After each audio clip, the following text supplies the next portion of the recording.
Two of them takes on Notre Dame coming up next, only on 7. It is an awesome setting. The Big House, Michigan Stadium, on a spectacular September afternoon. Today filled well beyond the capacity of 106,000 as Michigan takes the field, ready to renew one of college football's greatest rivalries.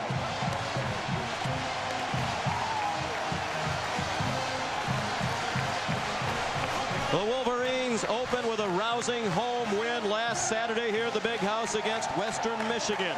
And spirits are high, and a maze-out has been called for, and the fans have delivered, dressed in yellow throughout the Big House. And today they host the Fighting Irish of Notre Dame. They've made the 3-hour drive up from South Bend off their opening win in impressive fashion last week over Nevada, 35-0. It's a rivalry that dates back to 1887. Notre Dame ranked number 18 this week against Michigan. Hello, everybody, and welcome. I'm Sean McDonough along with Matt Millen. We'll be joined in a moment by Holly Rowe. Delighted to have you with us as today we look at, by percentage, the two winningest programs in the history of college football. And Matt, both on down times lately. Notre Dame with 15 losses in the last 2 seasons. That's worst in school history over that span. And of course, Michigan last year 3-9, the worst season in school history. But both teams opened well last week, and they think they're on the way back. This game's huge for both. It's a big game, and you know what? Does it get any better than this? What a great setting, and it's going to be a great setting for both these teams, and here's why. We really don't know exactly where both these teams are.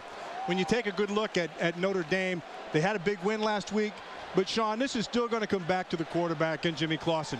Clausen played well a week ago, didn't have much pressure, seemed to be getting a little bit better, a little bit more mature, but we're going to find out a lot about him today, under poise and in front of this big packed crowd, and a Michigan defense who knows they have to put pressure on him. Great in his last 2 games, the bowl win over Hawaii and then last week against Nevada. Taking on a Michigan team now in year 2 under Rich Rodriguez. They seem a lot more comfortable with the system, and they have a quarterback, perhaps 2 quarterbacks, who are ready to play that spread offense. Tate Forcier will start. And the kid we're going to watch, Tate Forcier, what a great kid. He had great poise. He handles the scene very, very well. The game is not too big for him. He thinks he belongs here, and he's having his chance. The ball comes out quick. He sees things very well, but he's going to need help. He's going to need help in the running game, and today that's going to fall on the shoulders of Brandon Minor. Now, Minor is a big physical guy. He's got to be able to run through tackles. He's got to run through arm tackles. He has to be able to create to help Forcier and take a little pressure off him. That Michigan offense expects a lot of blitzes today from an aggressive Notre Dame defense.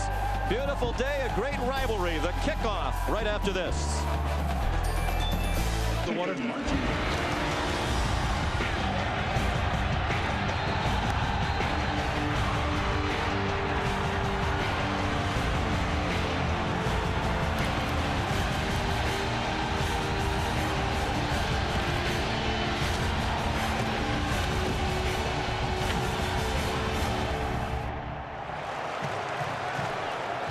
Back live inside the Big House. Getting ready for kickoff. Notre Dame and Michigan, as we mentioned, by percentage, they are 1-2 all time. And in terms of wins, Texas is in between Michigan's 873 and Notre Dame's 832. Texas with 1 more win than the Fighting Irish. Great history and great games over the years, and we welcome in Holly Rowe. Well, a lot of people want to know if this is the same old Irish team. I can tell you in the pregame warm-ups, fiery linebacker for Notre Dame, Brian Smith, was screaming at his linebacking crew. They haven't seen this kind of an Irish team yet. In fact, he said, let's get those pads rocking. And then he said, you know, if they want to start 2 freshman quarterbacks, they're just stupid. They are ready to show that they are not the same Irish team. But today they'll need him to calm down. He's starting in place of Torian Smith in the middle, and that means true freshman Manti Te'o will start alongside of him. They'll need him to be calm so he can calm down the true freshman. All right, Holly, we'll look forward to many reports from Holly today. Also on our show, we'll talk about how Jimmy Clausen and his receivers improved their chemistry during the offseason. We'll continue our countdown of college football's top 30 moments of the last 30 years. And Matt has been milling around again this week. On his mind, Michigan's famed winged helmets. You had a lot of fun doing a little research on that subject. It was enjoyable. It was very enjoyable. Learn a lot when you come to these places. I guess that's why they call them universities. And a lot of the students have made their way into the big house today for this one on a glorious day for football. Not a cloud in the sky overhead. 74 degrees. Very comfortable, very little breeze. High UV index today. Hopefully the folks came out armed with sunblock.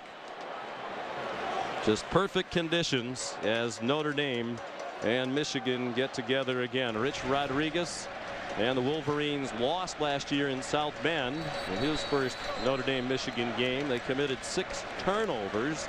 That was the big issue. In his second season, the rocky first year, as he took over for Lloyd Carr, dealt with some adversity leading into this season, but the team rallied around him last week. And Charlie Weis on the hot seat as well, trying to improve on the 7-6 season last year, 3-9 the year before that. But 18 starters back this year for Notre Dame, 10 of them on offense. And Charlie believes he has his best team in his 5 years at Notre Dame.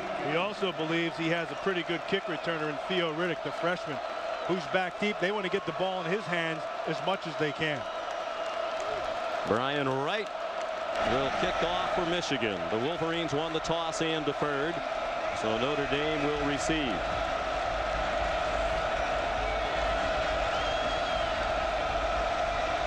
Theo Riddick back there with Barry Gallup Jr.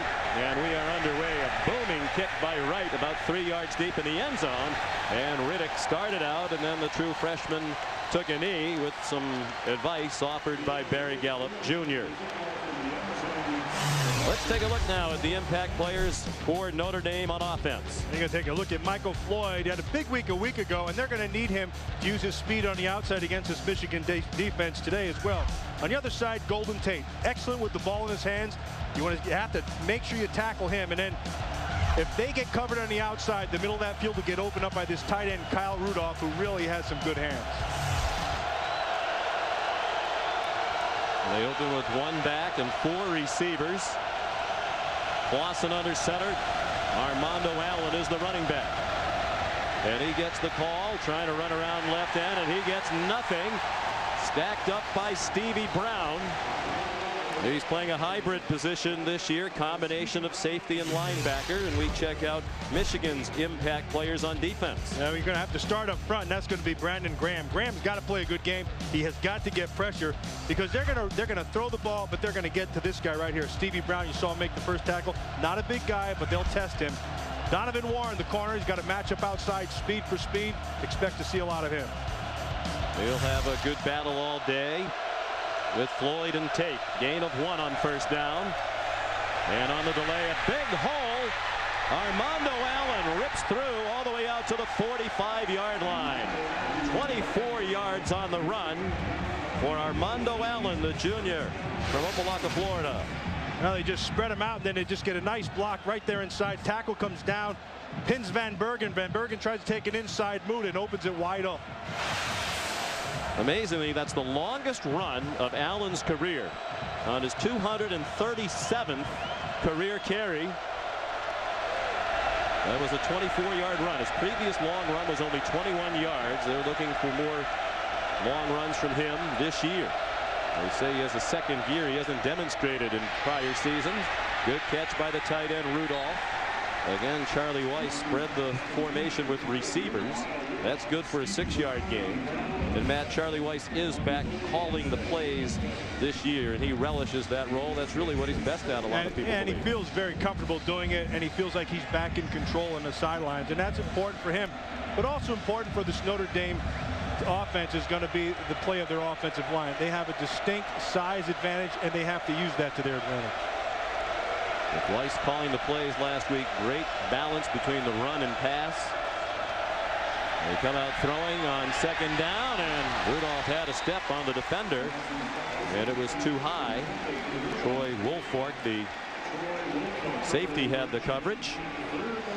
Woolfolk can run, but it's not going to matter if they start to grind it out. You take a good look at this offensive line. It's a big physical group. The Michigan front seven is not a big group, and they're going to have to rely on a lot of movement, and Greg Robinson, their defensive coordinator, will provide that.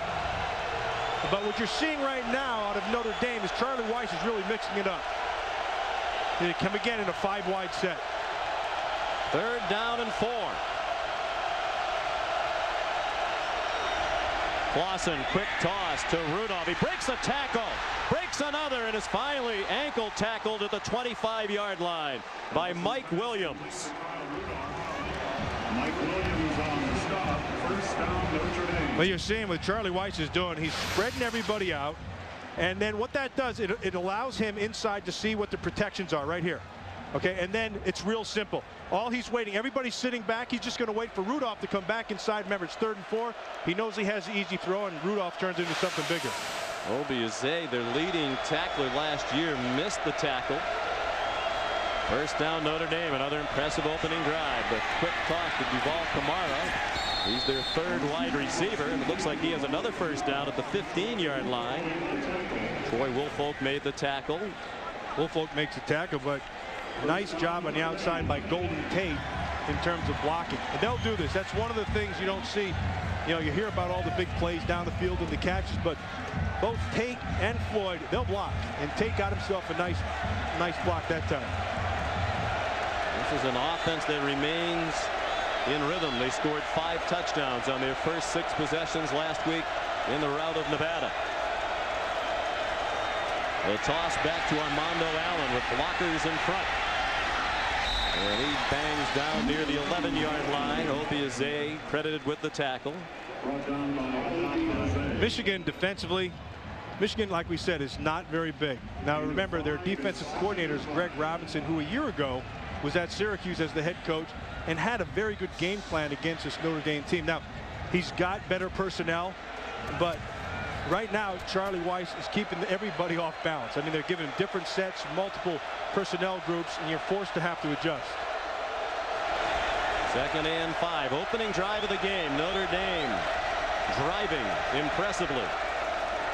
Play action pass for Clausen with all day to throw. End zone incomplete. Looking for Golden Tate with Donovan Warren in coverage.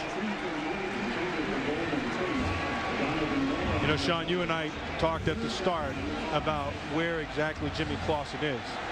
And one of the things that you saw from a year ago was his ability to handle the pocket better than it was a year ago. And that's important. And so a lot of times he just get out there and start to run. He's more comfortable sitting in the pocket and just taking his reads. 25 TD passes, but 17 interceptions last year. Empty backfield, 5 receivers on 3rd and 5. Quarterback draw, and Clausen is stuffed at the line of scrimmage by Brandon Graham. He's the best player on that Michigan defense. Charlie Weiss said yesterday, number 55 can ruin the game for us. He ended that drive with a big play. Well, they came on a stunt, and so you can credit Greg Robinson on the call, and then also go back to Brandon Graham. Now, Brandon Graham is one of the guys we talked about at the start. He has got to play big for them. First career field goal attempt for the true freshman, Nick Tausch, out of Plano, Texas. He was perfect on his extra points last week, 5 for 5 against Nevada. And that kick is no good. Wide right from 28 yards.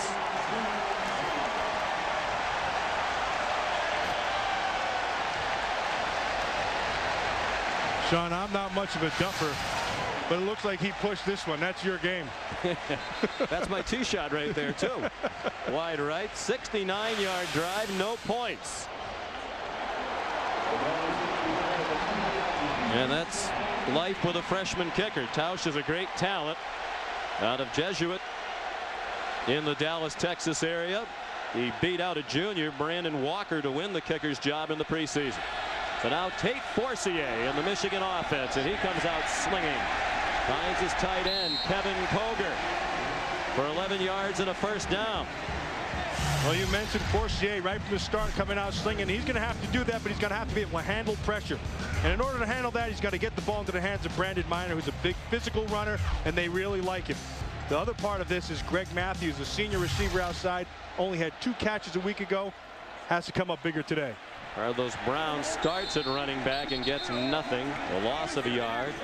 And there's that talented freshman about whom Holly Rowe is speaking, Manti Te'o, the most highly recruited defensive player in the country last year out of Hawaii. Speaking of him, he's an impact player, and why he has great instincts. And that allows him to put Brian Smith back in the middle. He's got great leadership skills and calls everything. Kyle McCarthy, the safety, the quarterback back there, leading tackler, always active. And a school record 110 tackles last year for a defensive back. Forcier, a short throw. It's Kevin Koger again, the sophomore from Toledo. We're hoping to get the tight ends more involved in the offense this year. Forcier is a true freshman out of San Diego. His brother Jason played here for a couple of years behind Chad Henne. Realized he wasn't going to beat Henne out, transferred to Stanford. And brother Chris is now at Furman as a transfer quarterback from UCLA. 3rd down and 8. And a blitz, and Forcier gets away from it. He has excellent feet. And he could not get away from the second tackler, Darius Fleming. Ran him down after a short gain. They'll mark the ball near the 35-yard line. And it'll be 4th down and about 6. Actually going to put it back on the 34, 4th and 7. Sean, we talked about Greg Robinson and mixing things up, but John Tenuta, defensive coordinator for Notre Dame, is the same type of guy, and he's going to bring a lot of people. And he did that time. As his numbers off the left side, they kept him 3, they brought 4, forced him outside. The good news was Forcier handles things very, very well. Remarkably poised. Zoltan Mesko, a short punt by his standards. Golden Tate watched it bounce. And the Wolverines downed it at the 28-yard line. Stevie Brown downed it. Well, each team has had it once. No score. Still early in the first quarter here at the Big House.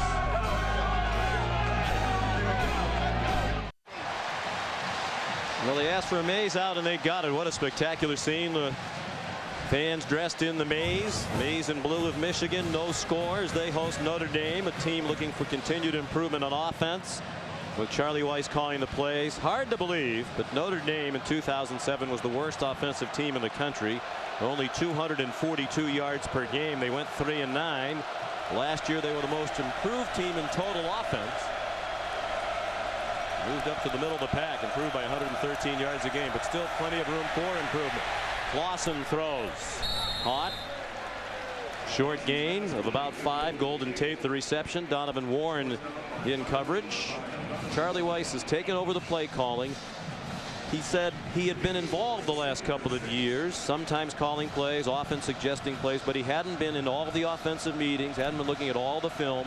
Now he is the offensive coordinator. He does everything that he used to do when he was the offensive coordinator of the New England Patriots. That's what he does best. I mean, he's in control right now. It says it adds about 3 hours of work a day on top of the head coaching responsibilities.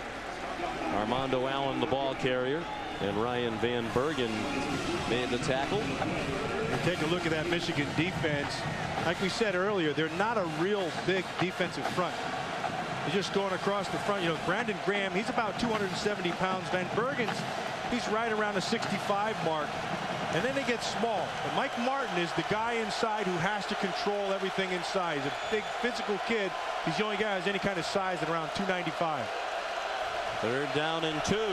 And now 2 tight ends on the field for Notre Dame. Giving Michigan a lot of formations here early. Clausen under duress, throws it away. Sean, that was not good. That's what you and I were talking about on the front end of this. Because a week ago against Nevada, there's not a lot of pressure.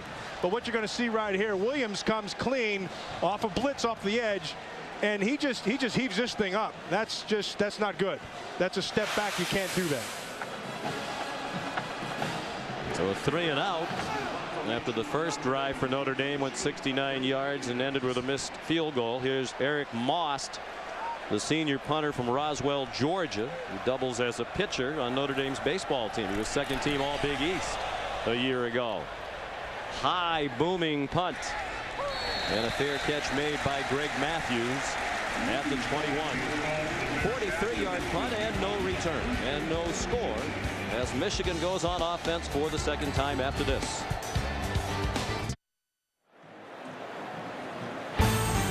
ESPN's College Football on ABC. Brought to you by Nissan Maxima, proud partner of the Heisman Trophy. Pacific Life. For insurance, annuities, and investments, choose Pacific Life, the power to help you succeed. And Bud Light, with just the right taste that never fills you up. The difference is drinkability. And these spectacular views of 83-year-old Michigan Stadium brought to you by MetLife. MetLife has the protection you need for the most important ifs in your life. Visit MetLife.com today. Sean McDonough, Matt Millen, Holly Rowe, delighted to be at Michigan Stadium and happy to have you with us. Second possession for Michigan on their own 21 midway through the first quarter. Forcier showing his running ability. Gain of 8. Credit Kyle McCarthy with the tackle. And we talked about McCarthy. We talked about Forcier, and Forcier has himself a good feel for the game. And that's just a simple read off the defensive end. He sees him go down inside. He comes up.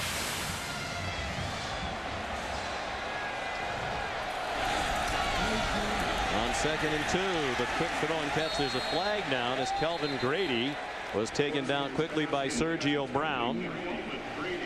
Loss on the play if it stands. Bill Lamagna, the referee. Officials are from the Big Ten. It looked like they had a hold on the outside. It looked like Stoneham lined up. They were just going to go with a quick bubble screen, and they tried to get into their guys too quick. Great job by the defense of Notre Dame to react. Illegal block in the back. 86. 10-yard penalty. Still second down. And they do accept the penalty against Kevin Koger. Holly? Holding penalties were a problem for Michigan last week, and Rich Rodriguez told us, hey, they came in the offseason, the Big Ten officials, and showed them videos saying stuff we didn't call as holding last year, we're going to call. It's a point of emphasis. I talked to some of the officials before this game, and they said if there's grab or restriction on the ends, that is something we're really looking at. Well, Notre Dame only had 3 penalties last week, but Charlie Weiss didn't like one of the holding calls against his team. Long throw, and it's incomplete. Daryl Stoneham was open. Coverage from Rashawn McNeil, but Stoneham did not make the catch, and that's the position where they're still a little thin as at wide receiver. Yeah, they're a little beat up with Junior Hemingway out, but he throws it. He throws it where he has to throw it. Good job by Stoneham of giving himself and the quarterback some room to throw between he and the sideline. And, of course, Forcier throws it on the outside. Junior Hemingway had 5 catches last week for 103 yards, is out of action this week with an ankle injury. And there's a catch in traffic. What a play by Greg Matthews. Up in the air to make the catch with Darren Walls nearby. 40-yard gain. Well, it's not going to happen if they don't pick up the blitz on the front side. Nice job of doing protection. And then Matthews, who we talked about at the start of the game, who has to have a big game. This is how you have a big play. Go right over the top, pull that sucker in with one hand. But it starts with this right there. Very well done by the Michigan offensive line.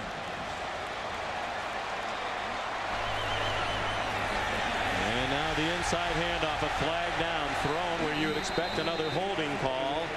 Brandon Minor straight ahead. He didn't play at all last week because of an ankle injury suffered in the preseason. Holding.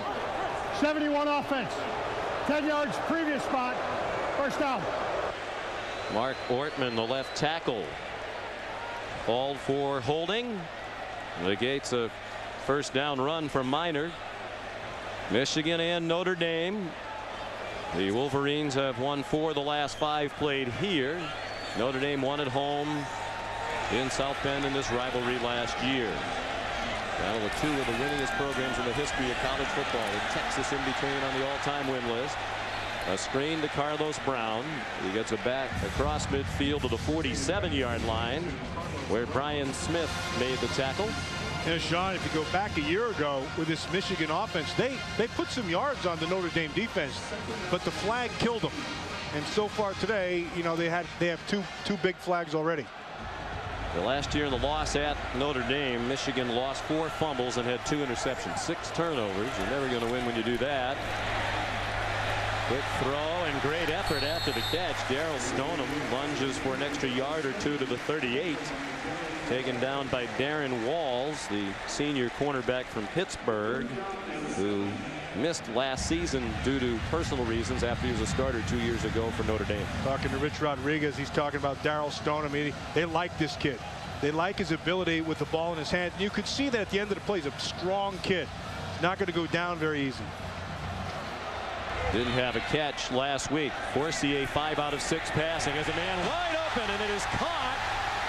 And he stepped out of bounds back at the 26-yard line. Carlos Brown out of the backfield.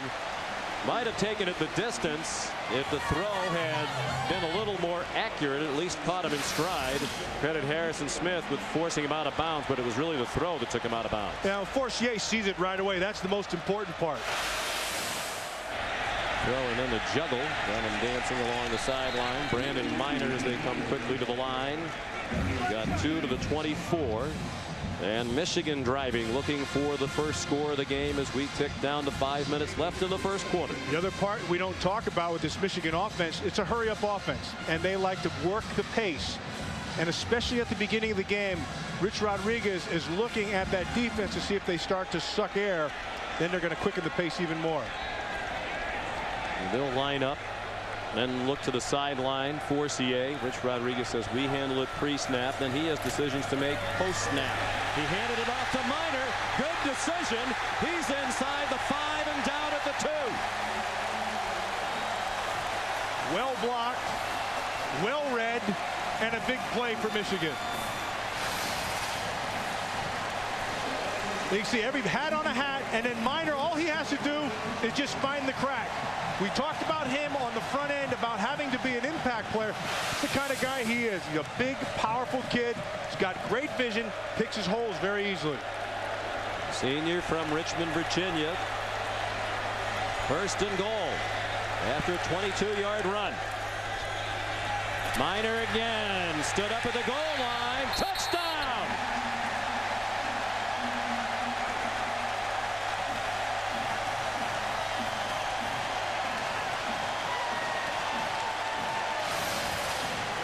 You talked about power. Watch the second effort. Over the top, he's hit.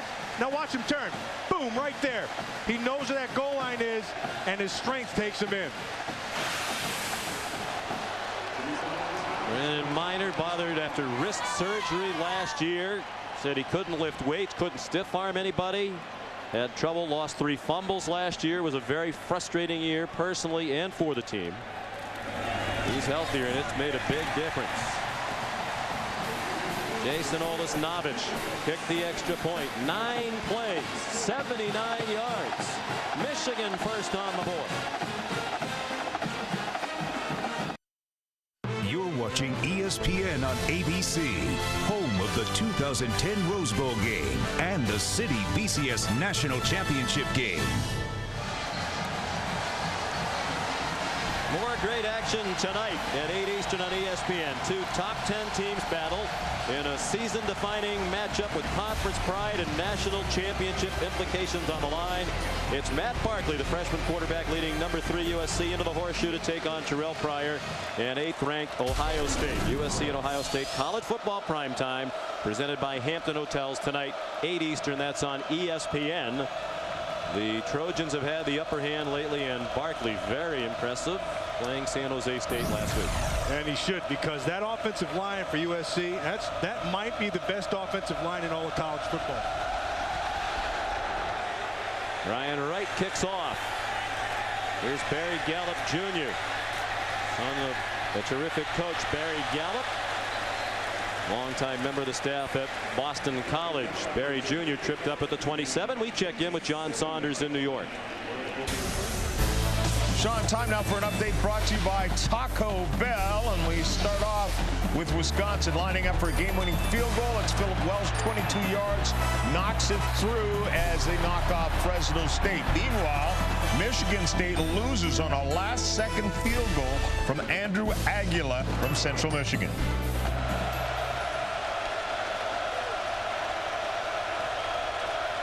All right, John, thank you. And here's a big gainer on 1st and 10 for Notre Dame. Armando Allen said he wanted to break more long runs this season. He's done it already today. That's good for 14 out to the 41, first down. Well, when you have some blocks up front like you have right here, Armando Allen could have a big game. And all they're going to do, they caught him in a stunt. You see everybody's slanting this way. Allen just uses his eyes, comes off of Sam Floyd, the offensive lineman, and boom, big play. All right, carries 48 yards already for Armando Allen, averaging just under 10 per rush. Empty backfield. Lawson, good catch on a high throw. Golden Tate with a run after the catch to the Michigan 45 and another first down with 3.5 to go in the first quarter. Remember at the start of the game we talked about Golden Tate with the ball in his hands. He's exceptional. He is a tough runner. He's got great feet. He's like a running back once the ball's in his hands. He has good speed, not great speed, not game-making speed. That guy's a player. He's a junior. Also a baseball player. He had a big game against Michigan last year. 4 catches for 127 and a touchdown. Back to the run with Allen. Trying the middle this time. And a good sturdy tackle by Jonas Mouton, the linebacker. Second leading tackler a year ago as a sophomore. He's from Los Angeles. Sean, you got to take a good look right here. This is what Charlie Weiss is looking at. And he's telling Jimmy Clausen, you see those safeties back there deep. That means we win the numbers game up here. And so as long as you have your safeties back there, they're going to run the football at them. Take advantage of that big offensive line against a smaller defensive front. Now they're dropping down. 3 wide receivers. Allen the lone back. Play action pass. They're setting up a screen, and it is beautifully set up. Armando Allen down the far sideline. All the way to the end zone. Touchdown, Notre Dame.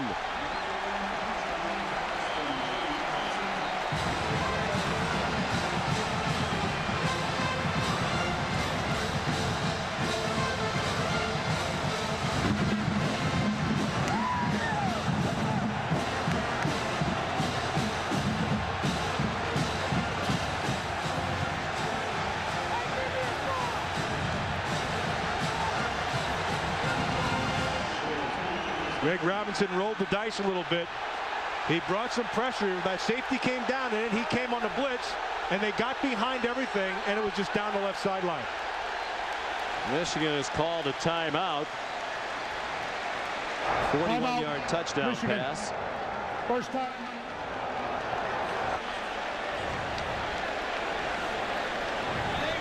Four plays to score for Notre Dame to go to 73 yards.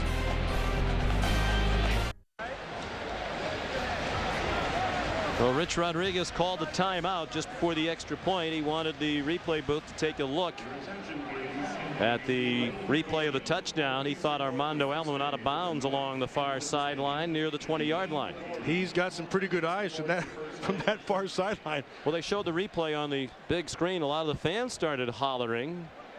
He's in bounds there. That's the step, and I think that's inconclusive about whether or not he's in or out. That was a great shot right there by our cameras. See, now if you look at it from the sideline, it looks like he's out right here. But when you go to the other angle, and we have a camera right down there, watch his feet. No. That's a tough one. And now, you can see the side judge Terry Anderson had a great look at it. If he'd have a size 5, then he's in bounds. But because he's like a 12, he might be out of bounds. I think inconclusive, and it's going to stand, which means they're going to bring it back to the 22. Certainly a chance worth taking for Rodriguez. And a great call by Charlie Weiss, and beautifully executed by the Irish.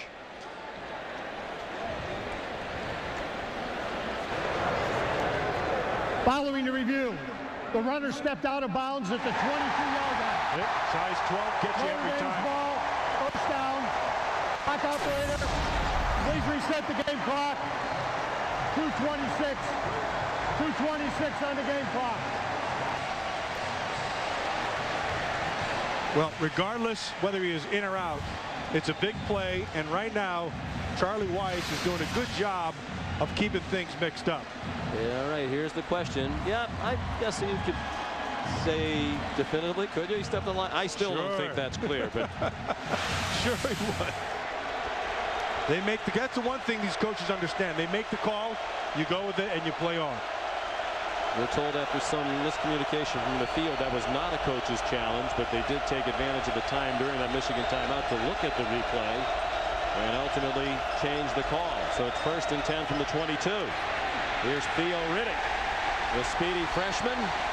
Snapped up by Stevie Brown. No gain. Charlie Weiss said last night when Theo Riddick's in there, we're going to give him the ball. He's in there to carry it with a great skill set. And he's got some great quicks. They want to get the ball in his hands, and they want to try to go after Stevie Brown. You can see him right there, number 3. He's not a real big guy. Talked to him yesterday. He's just maybe about 207 pounds or so. He was a safety. They dropped him down, but he's got good instincts and runs very, very well. He's good in space. They make comparisons to Troy Polamalu, Bob Sanders, guys who are primarily safeties but spend a lot of time up around the line of scrimmage helping in the run. They do a good job in coverage as well. Clausen wants timeout. Timeout. Instead of the touchdown, they got a 19-yard gain on the screen pass out of the 22, and then nothing on the run for Riddick. 2nd down for Charlie Weiss when we come back.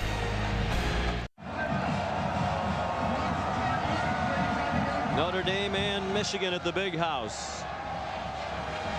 1:38 left in the first quarter. They just added 12 seconds to the game clock during the timeout. Let's check in with Holly. Well, guys, we could see in the earlier drive for Notre Dame, the noise here in Michigan Stadium is starting to be a factor. They resorted to some hand signals. This place has had a reputation for being a symphony crowd, but there's some renewed interest. They're louder. Add that to the fact that they've got construction on these upper decks that's preventing the sound from escaping, and it's about as loud as I've ever heard it here every play. Jimmy Clausen really struggling to get his guys to communicate. You can see the linemen all turning to each other. They're really trying to communicate here well despite this very noisy crowd. That's a new structure on the far side of the field. They have a similar one on the near side. And they're also tilted toward the playing field, almost as if to ricochet the noise back down toward the field. Not as if. 2nd down and 10. Clausen steps up on target to Armando Allen, and a good open field tackle by Donovan Warren. And that was another example, Matt, of what you were talking about. Exactly. Charlie Weiss talks about Clausen's improvement in the pocket. He doesn't take off now. He just takes a step or two to find a better place, a la Tom Brady or Dan Marino. You know, when you get a guy who handles that and can handle the pocket, you don't have to be a great runner. You don't have to be moving all over the place. You have your space. You own your space. He's gotten better at it. 3rd and 5. Notre Dame at the Michigan 17. Clausen one-on-one and too far.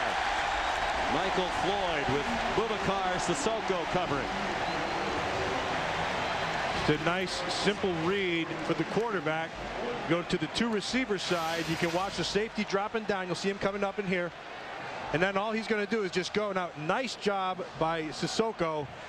Reads it perfectly. You see the cross. He just gets deep. He had him. So here's Tausch, the freshman. Missed his first collegiate field goal attempt from 28 yards wide right. This one a 34-yarder. Eric Most is the holder. He's the punter.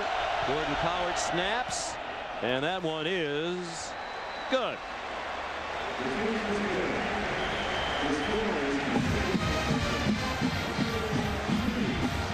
So another good Notre Dame drive. Ends in 3 points. They thought they had 7. Replay review. Took the touchdown down and spotted the ball at the 22-yard line. They wind up with 3. And it's a 7-3 Michigan lead in the final minute of a very entertaining first quarter with both teams over 100 yards of offense. Time now to take a look at our X Factor, brought to you by the DVB X-Men Origins Wolverine. Seems a fitting sponsor here in Michigan. Well, you take a look at the Michigan Wolverines. There's another freshman quarterback who's right behind Forcier, and that right there is Denard Robinson. Now this guy is magic with his feet. He came in a little late, a little bit behind in terms of the offense in the passing game, but when he comes in there, that guy, he's electric. He's a heck of a runner. I think we'll see him soon. The plan was to get him in early. They call him shoelace because he doesn't tie his shoes.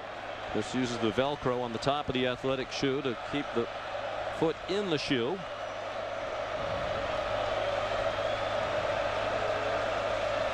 So Nick Tausch will kick off. Martavius Odoms and Daryl Stoneham back deep for Michigan. Down to the 6 to Stoneham. Daryl Stoneham running away from the kicker. Touchdown, Michigan.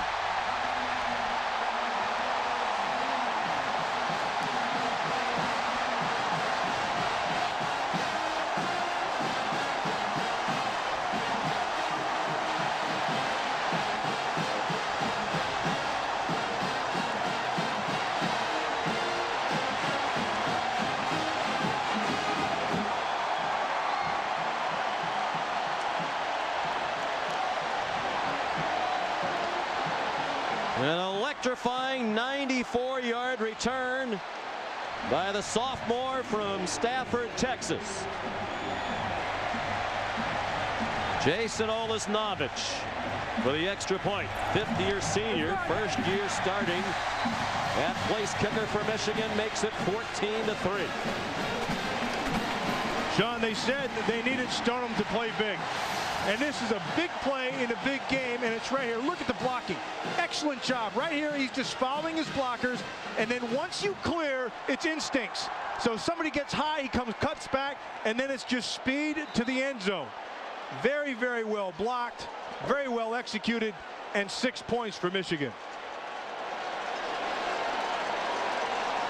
Look at that right there. And as soon as he hit through that thing, it was just his eyes. He saw the guy get too high on him, cut back underneath, and then it's just open field.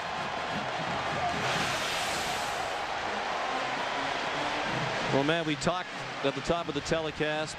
Both teams, both programs going through a rough patch the last couple of years. They both believe they're better. I saw Michigan in person twice last year. There's no doubt they are much better. And that's been Rich Rodriguez's history wherever he's been a head coach at 4 different schools now. A dramatic improvement from year 1 to year 2. And there's a lot of stuff that goes on from year 1 to year 2, the least of which is learning your head coach. Brian Wright's kickoff down to the 1 to Theo Riddick. And he breaks a couple of tackles and goes out of bounds at the 23. Well, in his first year at his alma mater, West Virginia, Rich Rodriguez went 3-8. They scored only 21 points per game. A year later, 9-4, 30 points. Last year at Michigan, the worst offensive season in school history and the worst record in the history of the Wolverine program at 3-9. There's a lot that goes into that. I mean, there's a lot of teaching. It's a new offense. You're changing personnel. You have new coaches. Coaches learning players. Players learning coaches. They had a whole offseason to get your stuff in, so they should be a little more settled. And now Clausen not on the field at quarterback as Armando Allen lined up in the Wildcat. They showed that last week against Nevada. He handed it off to Golden Tate. Clausen was on the field, lined up at a wideout position. Tate went to the 30. And a gain of about 6. Call it 5, 2nd and 5. They don't have to snap it again here in the first quarter.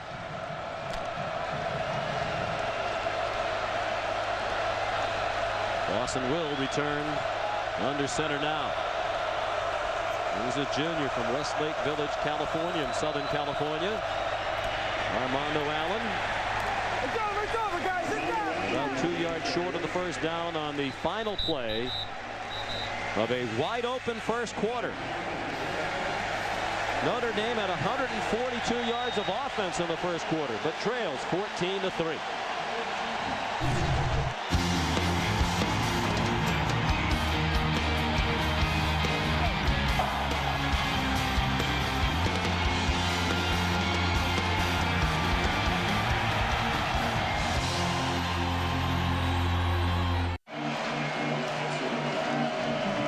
14-3 Michigan as we go to the second quarter. Darrell Stoneham, a 94-yard kickoff return for a touchdown.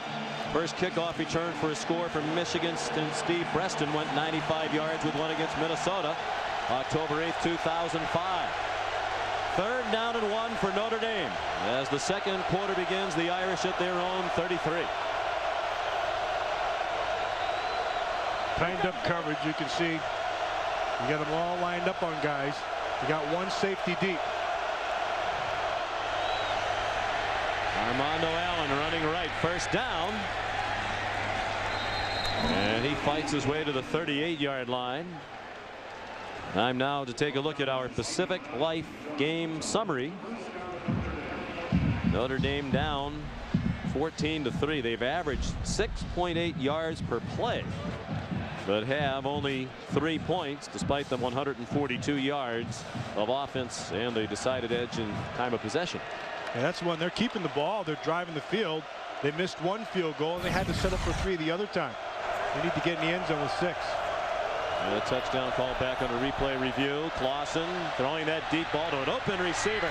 Michael Floyd taken down by Boubacar Sissoko at the 23-yard line, or else that would have been a touchdown. They'll spot it back at the 24, and a long gainer for Notre Dame. Again, it starts up front. Look at the time he has. No pressure whatsoever. He can just make step and throw. And Sissoko just a little bit too far. Is respecting the speed of Floyd. You can see he's bailing. Kind of lost where he was. First catch for Floyd, good for 37 yards. He averaged 47 per catch last week with 4 balls against Nevada. 3 of them went for touchdowns. First and 10 Irish. Clausen with all day. Zings another one for another first down. The Golden Tate. Mike Williams made the tackle, but they'll mark it at the 10. First down after a 15-yard pickup. Again, a lot of time. You're only coming with 4 down, and he's got the whole time. He sees Golden Tate just winding his way through that zone.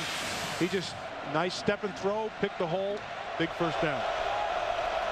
Clausen in rhythm again.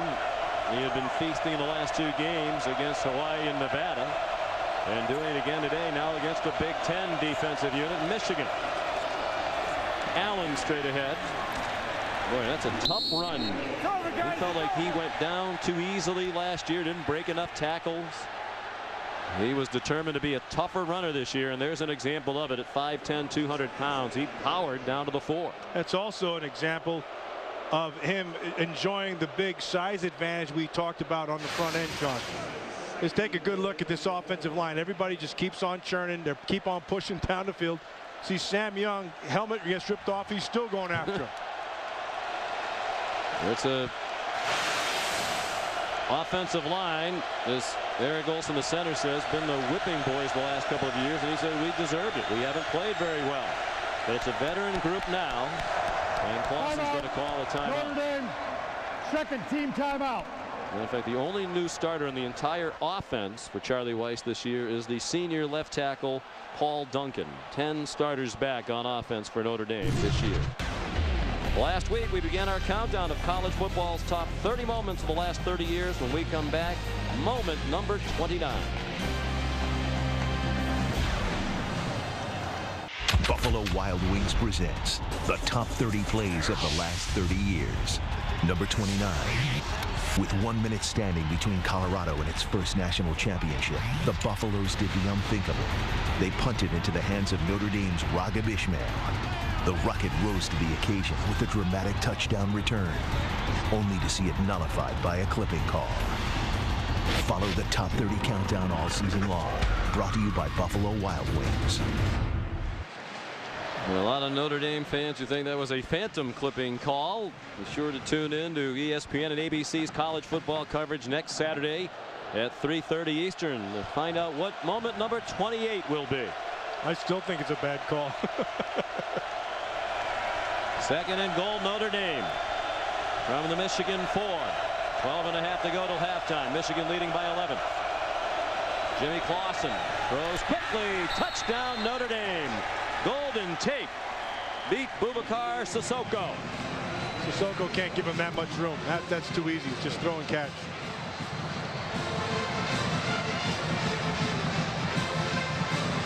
And a 12th career touchdown reception for Tate, who's just in the second game of his junior season.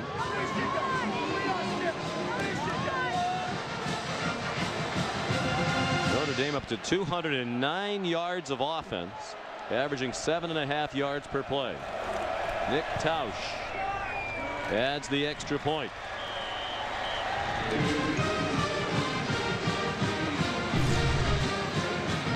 '76-yard drive, and Clausen perfect on it, 3 for 3 in the capper, the 4-yard touchdown pass.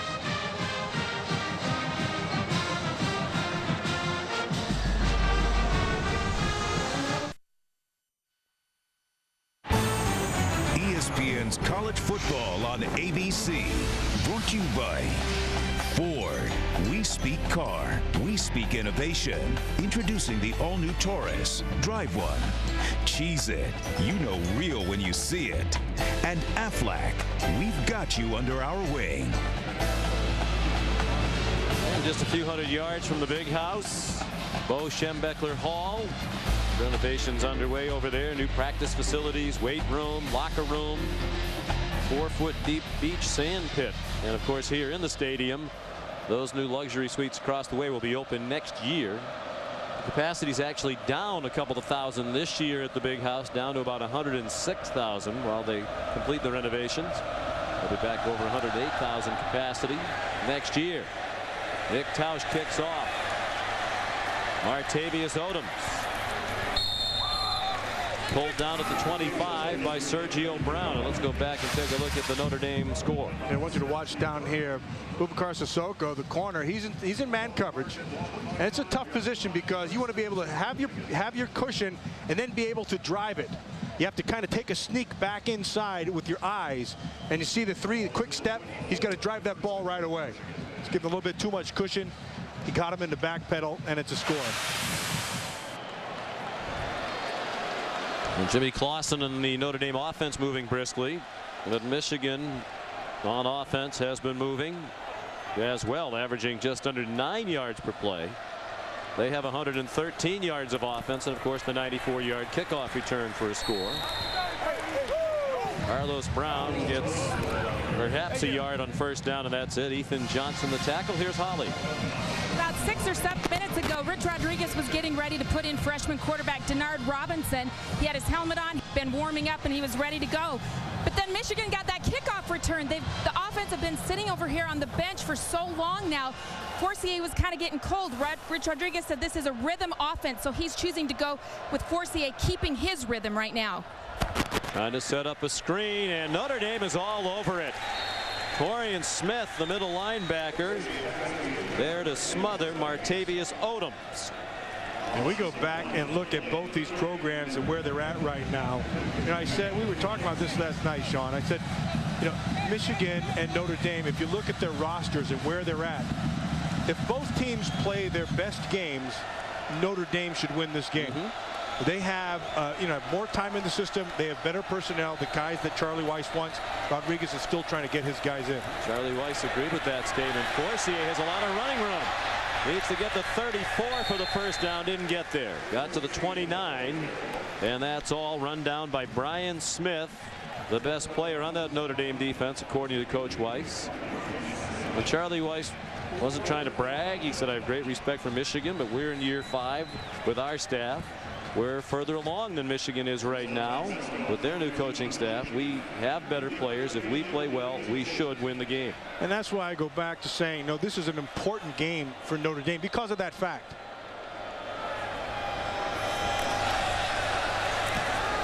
Zoltan Mesko, all Big Ten punter last year, the all-time leading punter in Michigan history. Kicks one 40 yards, and Golden Tate made the fair catch at the 31. Time now for today's Aflac trivia question. Michigan has led all of college football in average attendance in 33 of the last 34 seasons. Which school led in the 1 year in the last 34 that Michigan didn't? There's a couple of great stadiums out there in college football. I know Tennessee's got a big one. I know Penn State's got themselves a big one. I know down at USC, that's a big one. But we know the answer, so we will not volunteer any help to the viewing audience. Clausen, another screen. Charlie Weiss loves screens, and why not? Flag down. Allen down after a 12-yard gain. But the flag thrown where you'd expect a holding call. Now a late flag thrown after the tackle was made. There are two flags. Bill Lemonnier, the referee, was already telling him to bring it back. He likely has a holding call or some sort of blocking infraction.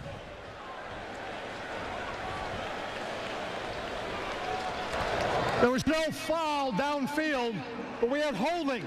74 offense. 10 yards previous spot. First down. Sam Young, the veteran tackle. Charlie Weiss says Sam and the center Eric Olson are the two best offensive linemen. Sam is making his 40th career start today. You can see it right there. He's going to latch on to him. He goes back down inside hard and gets that inside rip move. And then he just latches onto him and takes him to the ground. First down and 20. 5 wide receivers.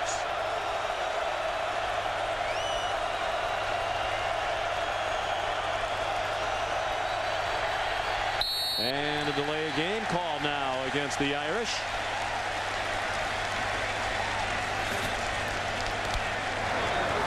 Delay game.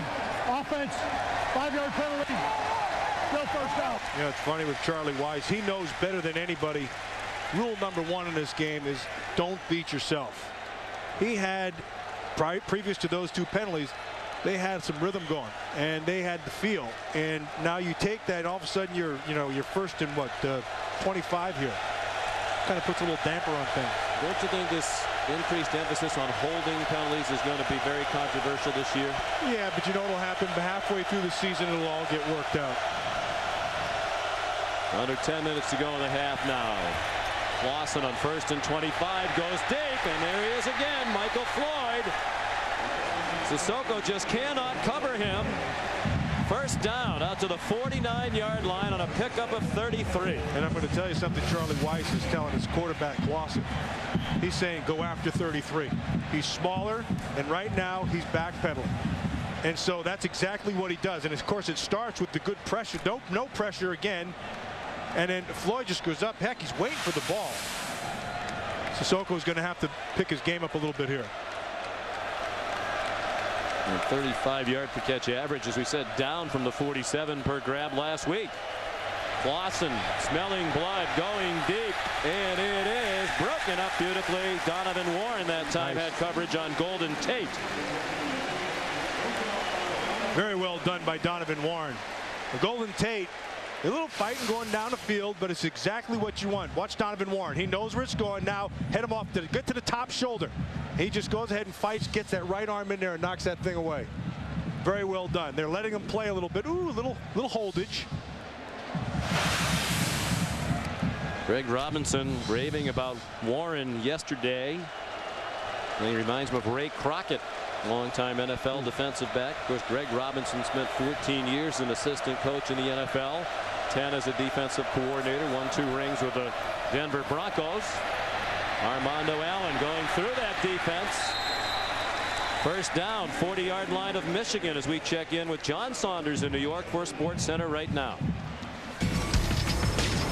And Sean, this Sports Center right now is presented by Sprint at the U.S. Open. Rafael Nadal has advanced to the semis. He'll face Del Potro. You can see that on ESPN2 at noon tomorrow. The women's final, ESPN2 on Sunday. Sean, back to you.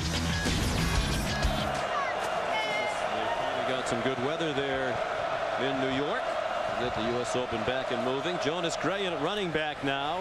Well-deserved breather for Armando Allen, who's rushed for 78 yards. Gray, a sophomore. In Beverly Hills, Michigan. He's one of 3 Michiganders on this Notre Dame team, and he went ahead for 4.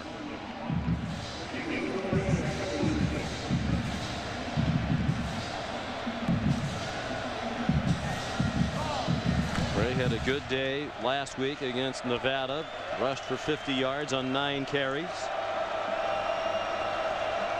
Out of Detroit Country Day. Notre Dame driving. A touchdown would give them the lead. Clausen zips one. Caught. Golden Tate. Another first down to the 25-yard line. Flag down back near the line of scrimmage. Well, it's just on the outside. Again, the whole key, if you're watching this game, this is like 7-on-7. He's got way too much time to throw the football. If you're a Michigan defender, they need pressure.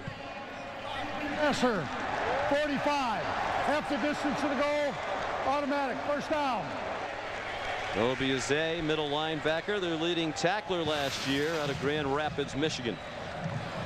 He's got the time. Zay comes late. That's what they're going to call that.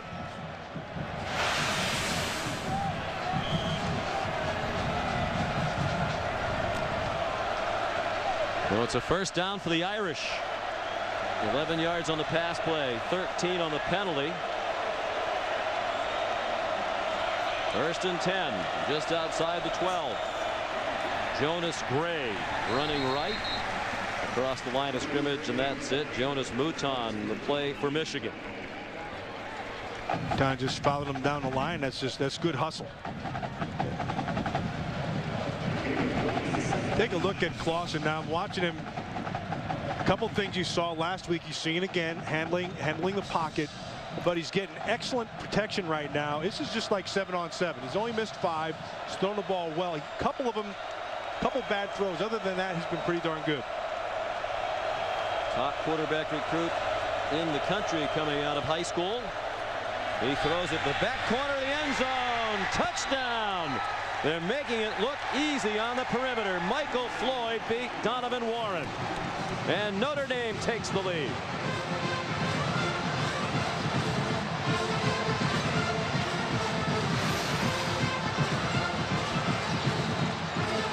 Remember, on the front end, we just talked about confidence. We talked about we don't know where these teams are. And so Notre Dame goes out and goes up and down the field and comes away with 3 points.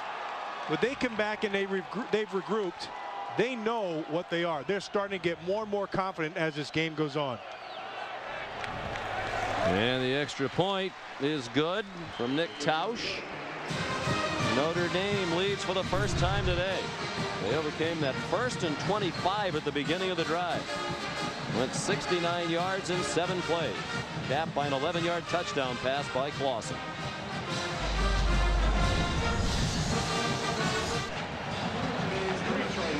Notre Dame leads for the first time today. It's 17-14, just over 7 minutes left till the half. For all things related to Chicagoland's teams, including Notre Dame football, you can log on to ESPNChicago.com, where you can also go for complete post-game coverage of this game. Log on to ESPNChicago.com, get all the latest on the Irish. Don't forget to check out Eric Hansen's blog devoted solely to Notre Dame football. Nick Tausch will kick off for Notre Dame. Artavius Odoms, Darrell Stoneham back deep for the Wolverines. It's Odoms from the 6. Trying to go all the way across the field and did not reach the 20. Jamar Slaughter banged him out of bounds. That kickoff coverage unit fired up after they allowed a touchdown earlier. Aflac. Time for the answer to our Aflac trivia question. Michigan, the leader in college football attendance, 33 of the last 34 seasons. We want to know the only other school that's led in that time span. Tennessee. Big stadium. Yep. Big football. Lots of orange. Neyland Stadium. One of the other great venues in college football. This place a little quieter now as Notre Dame has come back from 11 down to take a 3-point lead. Tate Forcier in trouble behind the line of scrimmage and sacked, and a late flag thrown in the defensive secondary. Brian Smith got the quarterback. First sack of the game for either team. But a defensive holding call against Notre Dame.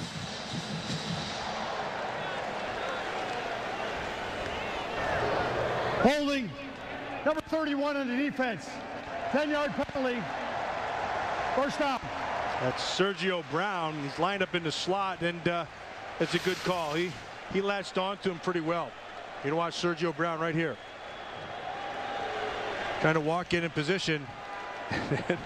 And then that's a pretty easy call. And here's Denard Robinson now, the other freshman quarterback with blazing speed, sub 4.40. And we got a hard-earned yard. Welcome to this rivalry, says Robert Blanton, the cornerback. Sophomore from Matthews, North Carolina. Well, that will be the test of the no shoelace approach. If the shoes stayed on after that hit, they'll probably stay on throughout. Well, they gave him his one run. Now they're going to send him right back to the sidelines. This is a kid, though, that you got to keep your eyes on because he has big playability in those feet. That kid can go. When compared to Pat White, who started quarterback for Rich Rodriguez in West Virginia, Blanton, the only person near that throw from Tate Forcier, as the throwing over the head of Kelvin Grady. It'll be 3rd down and 9. The difference right now in quarterbacks with Forcier, he hasn't had any. He's not having the time to set his feet and look downfield like you see with Clausen on the other side. And that speaks to the Notre Dame defense in the front end. Also, John Tenuta, their defensive coordinator, is giving a lot of different looks. Forcier has better receivers, or rather Clausen has better receivers with which to work. Forcier's throw is high and incomplete. Greg Matthews was in a crowd and got upended as the ball went over his head. Kyle McCarthy, the safety, their defensive captain, always around the football. Always around the ball is right, and he knows exactly where that thing is, and he's going to show up with a pretty good hit. And the difference right now is personnel outside. And Notre Dame, with their receivers, they have the advantage versus Michigan's defensive players, especially in the secondary. Second straight 3 and out for Michigan. Zoltan Mesko to punt. Born in Romania, came to this country when he was 11 years old with his parents. Got a terrible bounce on an already short punt, and it was fielded by Ray Herring. Notre Dame's going to have great field position at the Michigan 42. An uncharacteristically bad punt by Mesko. On Thursday, September 24th on ABC, the whole world will black out at exactly the same time, and everyone will see a flash of their own future. Mankind will take on the greatest mystery it's ever faced. It's the ABC News series Flash Forward, premiering Thursday, September 24th, 7 Central on ABC. What a big buzz around that program. 3 wide receivers. Armando Allen, the only back. And has a big hole and almost broke it. Goes to the 27 for a 15-yard gain as they try to capitalize on the 13-yard punt. Oh, this is just power football. They just get to the second level, get a hat on a hat. And Armando Allen, he's just running into holes. He doesn't have to create anything. He doesn't have to lower anything. He just has to go. Already approaching 100 yards.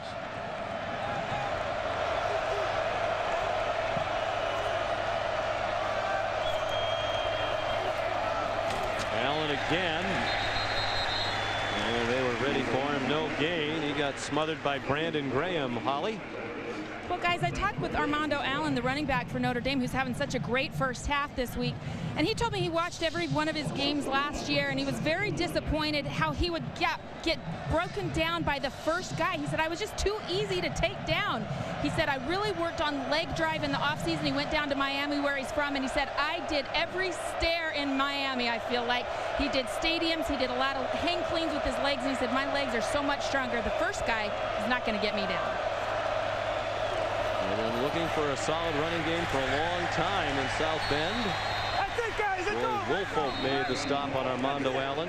They haven't had a player rush for 100 yards in a game since 2007 when Robert Hughes did it against Duke. Well, right now Armando Allen isn't having to break any tackles. He's getting some nice holds. Now these last 2 times Michigan has stopped them. Sets up this 3rd and 10. This is a big play here for the Michigan defense if they're going to stay in this game. They've been on the field a lot. About a 2-to-1 time of possession advantage for Notre Dame to this point. 3rd down and 10. Sitting in the zone. Lawson out of the gun. Flag thrown on the snap. Another screen. Armando Allen through the secondary and down at the 9, and another flag thrown. There was one thrown by the official on the line of scrimmage, far side of the field, as soon as the ball was snapped. And then another thrown downfield near the end of the run. 18 yards if it stands. Charlie Weiss has been using the screens very effectively today. Screens are all about timing and feel.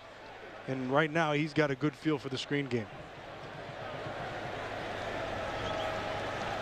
There was a staple of the New England Patriots offense when he was calling up the plays for his good pal Tom Brady, the Michigan alum. Holding number 18 downfield. That penalty's been declined. Illegal shift. Offense. 5 yards previous spot. Repeat 3rd down. So a year ago that yellow flag bit Michigan in the rear end, and today it's biting Notre Dame in the keister. Notre Dame was penalized only 3 times last week in their win against Nevada. Had no turnovers. The only other team in the country on the opening week to have 3 penalties or fewer and no turnovers was UNLV. Notre Dame pitched the shutout, beating Nevada 35-0. First shutout by the Notre Dame defense since 2002 when they blanked Rutgers.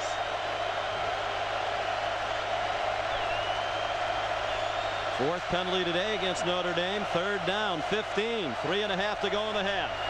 Lawson, short throw, and a solid tackle made in space by Craig Rowe, a true freshman from Scottsdale, Arizona. He took down Jonas Gray at the 25, and it'll be a field goal try for the Irish. And a nice single. You're singled up in the middle of the field with a 2-way go, and Jonas Gray, you've got to make that play. Craig Rowe, that's a nice play. Nick Tausch, 42-yard try. He's 1 for 2 today. Missed from 28, good from 34.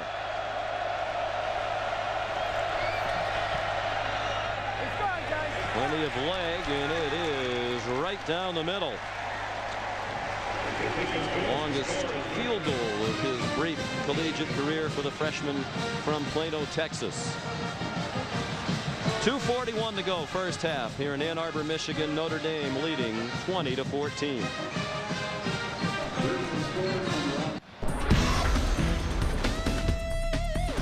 Ismail up the middle. He is gone.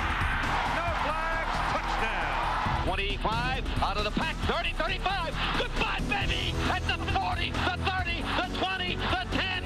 Bye-bye, rocket touchdown. Irish. Well, these two schools have a long history together. Rivalry back to 1887, and lately the games have been tight. 7 of the last 8 decided by a touchdown or less. One difference today, Notre Dame scoring in Ann Arbor. Their last 3 trips to Ann Arbor, a total of 17 points for Notre Dame, and they all came in one game, a 17-10 win here in 2005. They were shut out on their other 2 trips recently here, including in 2007. Michigan's got to find their rhythm right now, Sean. They've just been, the last few series have not gone well. They've not had good protection. They've not run the football. So they've got to go back to something that they do well. And I think when they can get back to getting the ball back in Miner's hands, let them pound that a little bit, try to create 3rd and short for that quarterback. Latavius Odom's kickoff returned to 30. Forcier, after the fake, wanted to throw it, and he is run down from behind back at the 26. by Darius Fleming. Charlie Weiss says he's our best pass rusher, sophomore from Chicago. Yeah, he can run, he can scoop. They'll take him as a linebacker, and on third downs, a passing situation, they'll put his hand in the dirt and let him come off the edge.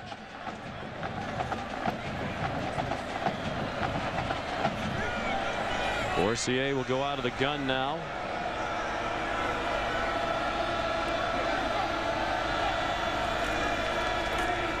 Two minutes to go in the half. Forcier on target.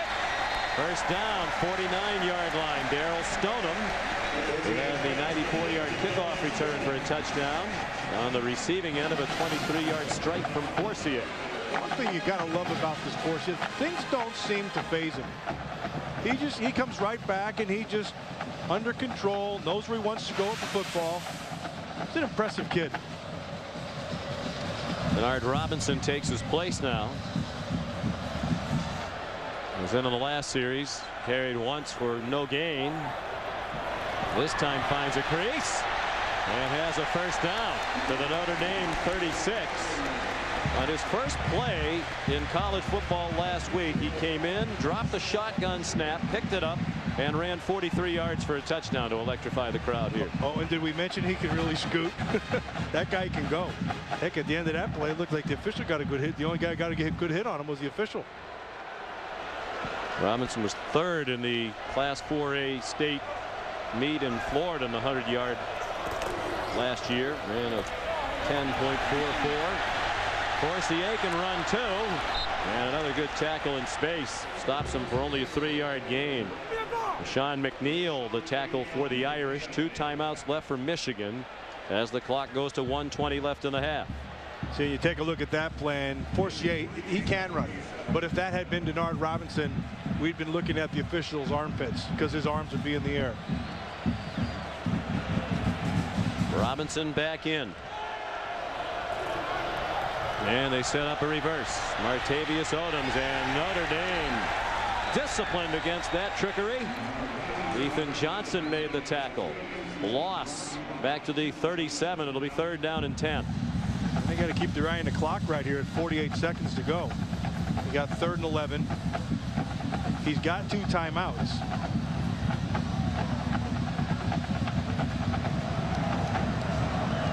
He can use one after this down. He's got to. He might not want to use it here because he's not sure they're going to convert. No, not here. Forcier, 5-man rush. He throws incomplete. Not on the same page with Odoms, with Kyle McCarthy in coverage. And now what does Rich Rodriguez do? 4th down and called 11. Well, it's a 55-yard field goal. You heave one. No, he's gonna throw in here. Try to get the first down. You still have 24 seconds. You got 2 timeouts. We can. He's got a lot of field to use here. He'll have to throw it to the end zone. All he needs the first down. Forcier again under pressure. He has a lot of running room. Elects to throw instead and has a man for a first down. Greg Matthews. The clock will stop as they move the chains, and they'll use the timeout anyway, leaving them with 1. Sean McNeil made the tackle. Forcier, the freshman, ultra cool. There was a significant rush, and he was on target after the scramble. Yeah, and see his eyes right away. Came out of the rush, went right down the field. He's looking to throw that ball. And Matthews, the senior receiver we talked about on the front end of this thing, knew he had to come up big, came back to the ball, makes a catch, first down. They are in field goal range now, and coming up, stay tuned for John Saunders, Jesse Palmer, and the Cooper Tires halftime report. Second weekend of this college football season. This one of the headline games of the day. USC and Ohio State on ESPN at 8 o'clock tonight. And an important game for both programs. The coaches didn't try to downplay it. They're both under siege. You would think, Matt, it's a little bit more important for Charlie Weiss because he's in year 5. Rich Rodriguez got more heat than you might expect after 1 year because it was the worst year in school history at 3-9. But you can see the improvement in the Wolverines. Charlie needs to have a good year with a veteran team coming back. Yeah, and this is a big game for both these teams, but I agree completely with you. I think this is on Charlie. This is a big win. This has to be a big win for Charlie Weiss because it'll be a big loss. You get a guy coming only in his second year, doesn't quite have his whole thing together, and he can knock you off. That doesn't bode well for you. Forcier runs, flag down, and he throws, and another flag down. The ball was caught by Carlos Brown. But there are 2 flags on the play. One thrown, you were expecting an offensive holding call, and then one thrown downfield in the coverage area. Yeah, it looked like he stepped out of bounds.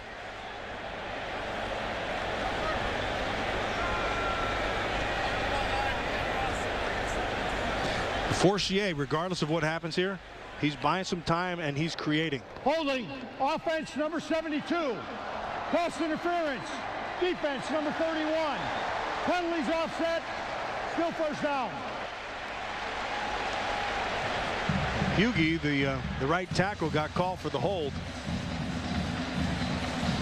But you get the offset, and so you'll come right back to where you are. Now, I want you to watch Forcier. See, scans the whole field, goes left to right, and now come up and create. Starts to break down, looks back down the field. That was the pass interference right there. Darren Walls, the corner, number 2.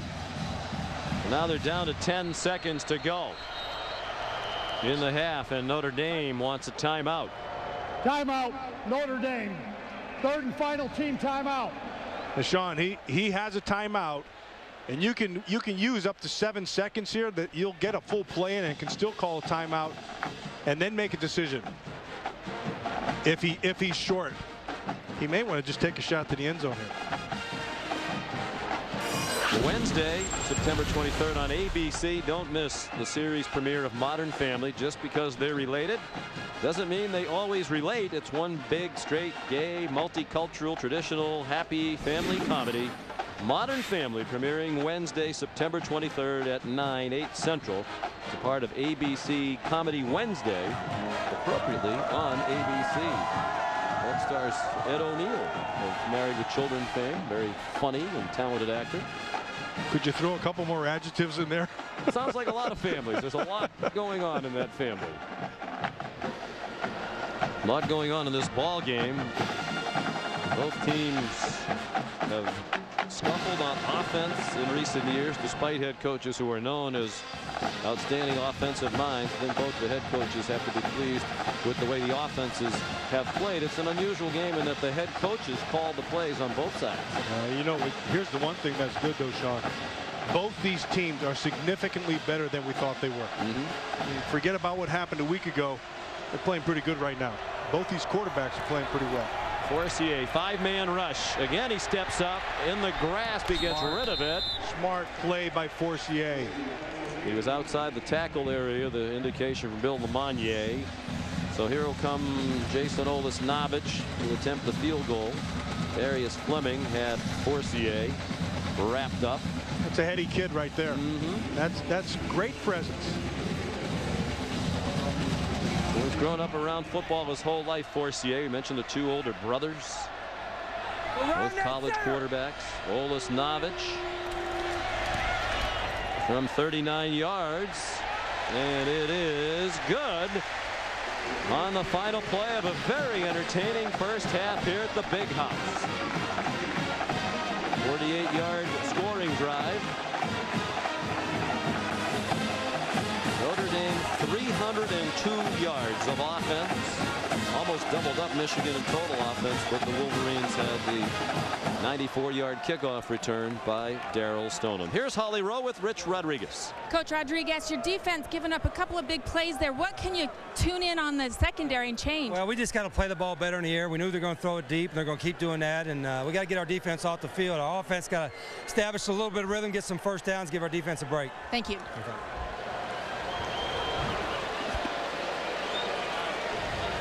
Our halftime scores: Notre Dame 20, Michigan 17. Now John Saunders and Jesse Palmer in the studio. It's the Cooper Tires halftime report.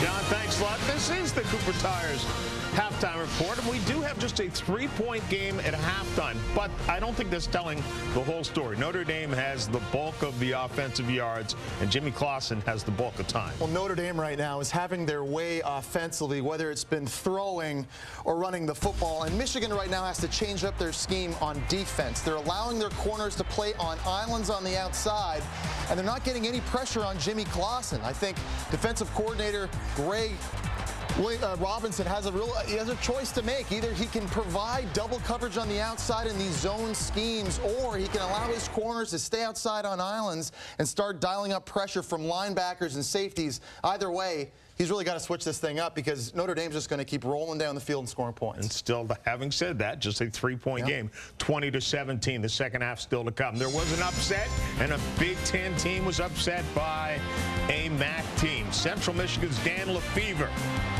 back to throw. Completes this to Paris Cotton. You see the score. Michigan State up by 7.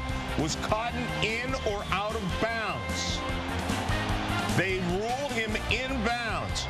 So they go for the 2-point conversion, Jesse, and don't get it. Onside kick is recovered. Brian Anderson takes it deep. 8 seconds left. Andrew Aguila, the game-winning field goal is no good. But penalty called against Michigan State. Aguila gets another chance and drills it through. Special teams for Michigan State, letting them down when the game was on the line. 29-27 the final there. Stick around. Don't forget, 8 o'clock tonight on ESPN, USC and Ohio State. Pac-10, Big Ten in the heart of the country.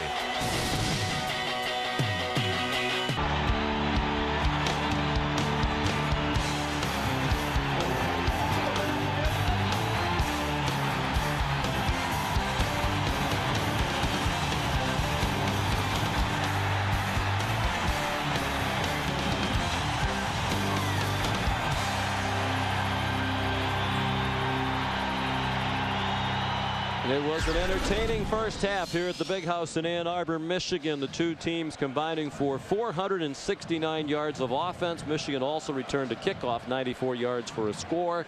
And at halftime, it is 20-17 in favor of Notre Dame. They had 510 yards of offense last week against Nevada and 302.5 today. Charlie Weiss doing a masterful job calling the plays with a lot of talent with which to work. Yeah, that's the big deal. I think if you're looking at the second half, and if you're a Notre Dame fan, I think two things. Number one, I think Charlie's doing a good job of keeping them off balance, the Michigan defense. And I also think that their receivers are better than the secondary in Michigan. So I think that's the first thing. And I think if you're a Notre Dame, I mean, if you're a Michigan fan, I think you have to be encouraged by the way that first half ended, because they came back and they moved the ball, went down, and got themselves a score. I really like the way Tate Forcier is handling himself.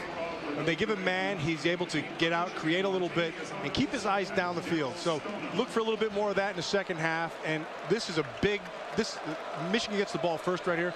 This is a big series for Michigan. And they will get it first. Nick Tausch will kick off for the Irish.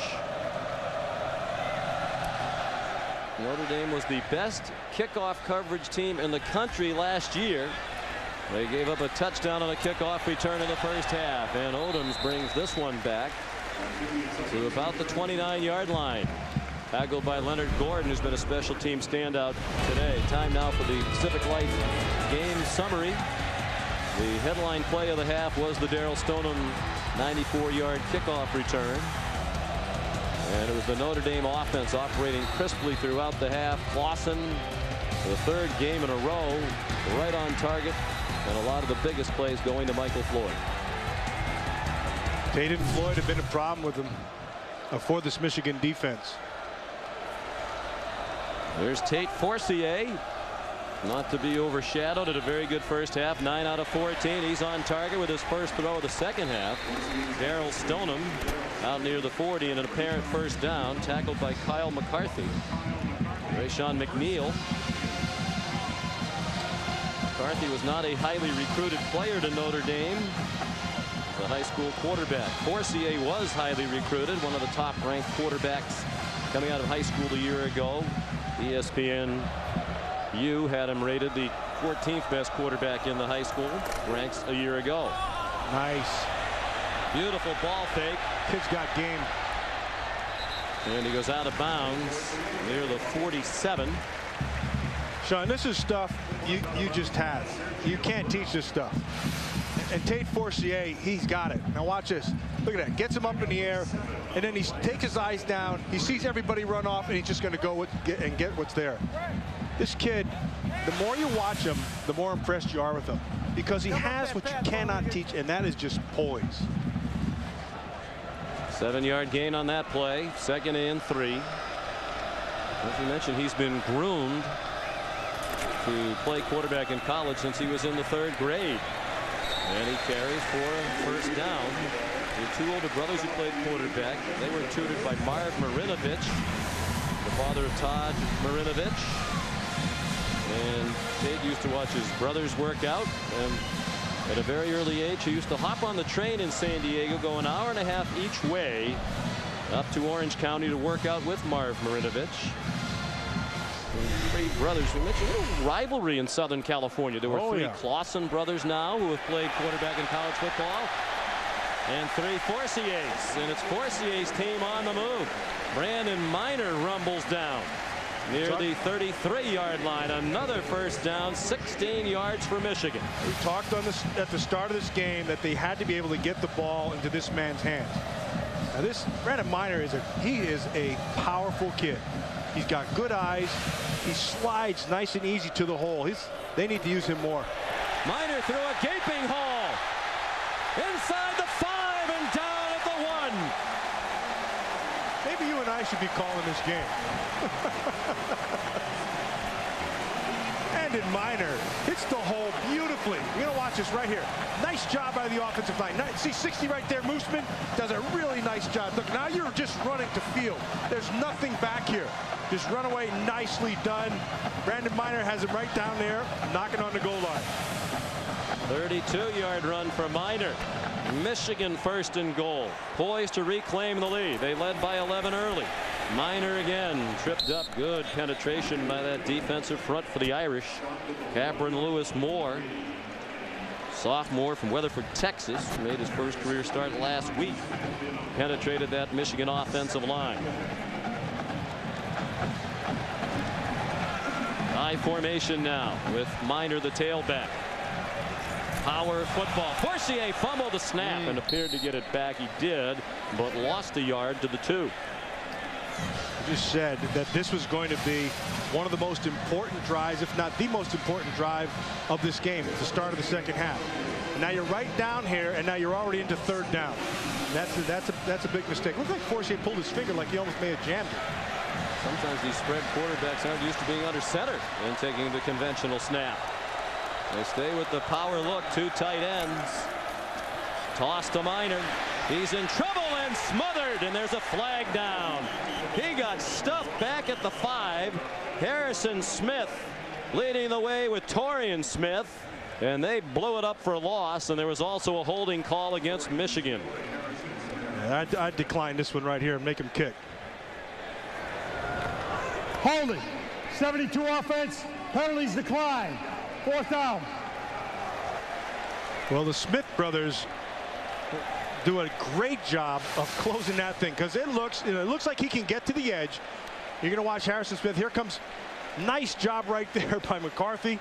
Gets his face in there. Here comes Smith over the top, and the other Smith right there also. Rich Rodriguez wanted to know what happened. That bobbled snap was a costly play, a waste of a down. They were poised to take the lead. Now they'll be happy with the tie. Tough angle here for Olisnovich.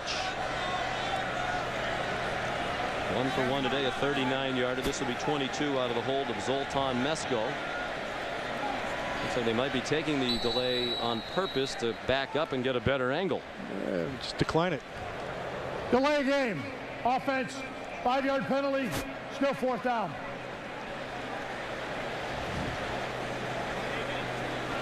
Yeah, I would have declined that. Let him have the bad angle. Olisnovich, a 5th-year walk-on kicker. recently put on scholarship. He wasn't even sure he was going to come back for his 5th year, but Rich Rodriguez told him the kicking job was wide open, and he earned it in the preseason. 5 yards further back, and he missed it. Hooked it wide left. Thank you very much, says Notre Dame.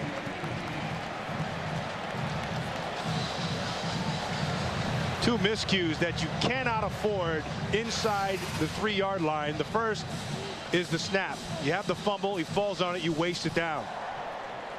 And then here's an opportunity to score and tie this thing and get something for what you work for. Nada. I think from 5 yards closer in, that one's good. Yeah, you're probably right. Good call by Charlie Weiss to take the penalty. First offensive possession of the second half for Notre Dame after 302 yards of offense in the first half. And they come out slinging. Another holding flag thrown as Clausen runs. 4-6. I already hate this emphasis on holding calls. And we're only in the second weekend of the season. Holding, 59 offense, 10 yards, previous spot, first down. Chris Stewart, the left guard. The old adage, you can call holding on every play, and it seems as if they are. Holly? Well, penalties were a huge problem for the Irish in the first half. Several nullified big plays, so I asked Charlie Weiss at the half about it, and he said, oh, believe me, that was the topic of discussion in the locker room at the half. He said that was about my whole speech. I told them they got to clean it up. We're sloppy on both sides of the ball. We're killing ourselves. We would have put this game away by now if we didn't hurt ourselves.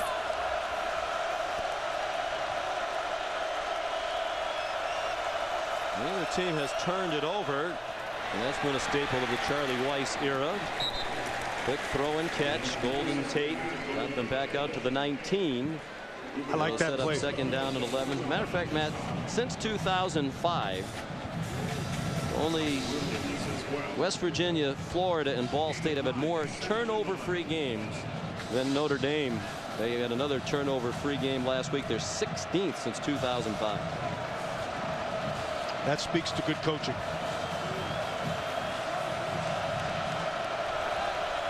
Jonas Gray is the running back now.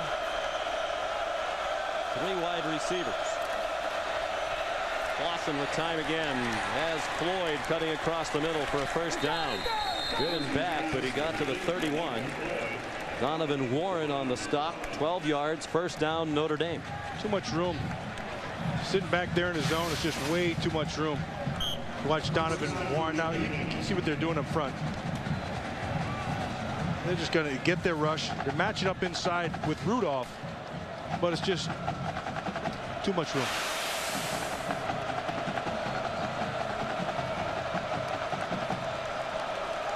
Four catches for Floyd. Tate has 6. They've combined for 10 catches for 150 yards. Some of those preseason publications have them rated the best in the country. Fumble! Stevie Brown knocked it out, and a rare turnover for Notre Dame as Jonas Mouton recovered. Sean, you put the jinx on him.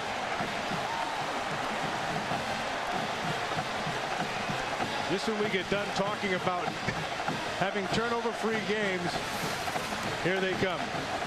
Gonna watch him coming off the edge. He's going to get the pressure, but this happened up the field. This is right here at the hand. Oh, there it is. Nice hit on Gray. This looked like Gray didn't quite get the handoff well. Jonas Gray, the first turnover of the season for Notre Dame. Well, Stevie Brown makes himself a play off the edge. They said they were going to try to get to him, or we did rather, because he's a smaller guy, but he used his speed there to make a big play. Michigan drove on the opening possession this half, missed a short field goal. Here's Miner again, turning the corner for about 7. Harrison Smith made the tackle. Last year he was a Stevie Brown kind of player, a hybrid. They've moved him back to safety where they think he's more comfortable. There's Brown from Indiana, grew up in a small town outside Indianapolis. He said it came down to Michigan and Notre Dame, but he had grown up a Michigan fan. And there's Miner into the secondary. First and goal. Wolverines at the 7-yard line. Big chunks on the ground game now for Brandon Minor. Said this at the start, and they're following suit. This is a way to settle your offense in, let your offensive line come off the ball, and let Brandon Minor just pick his spots. This is a good player, really good player. Uses his eyes very well. And they're going with the fastest of their 3 paces. It's Minor again, finding the hole. He lost the ball and got it back. He had fumbling problems last year. That was in part attributed to the wrist surgery. Had surgery on his right wrist. Had to carry the ball only in his left hand. That wrist is healed now. That looks like he's down already. His knee was down.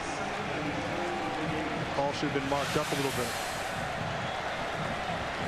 And Denard Robinson is in at quarterback.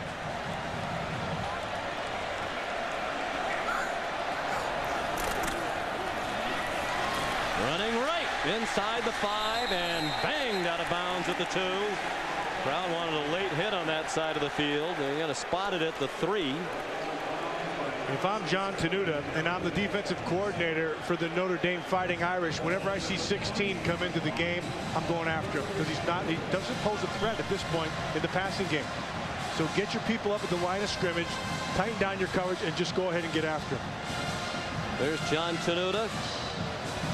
Coordinates the defense with help from Corwin Brown. He's a former star defensive back here at Michigan. Forcier back in. Forcier throws, and it is caught. Touchdown, Michigan. Kevin Koger.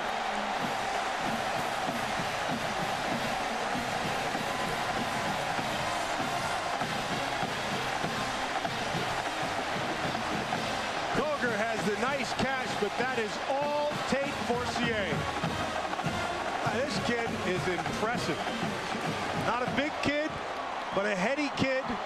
And he can play. And Olasnovich kicks the extra point. The Wolverines capitalize on the fumble. 5 plays to go to 26 yards. A 3-yard pass. Forcier to Koger. 3rd career touchdown for the tight end.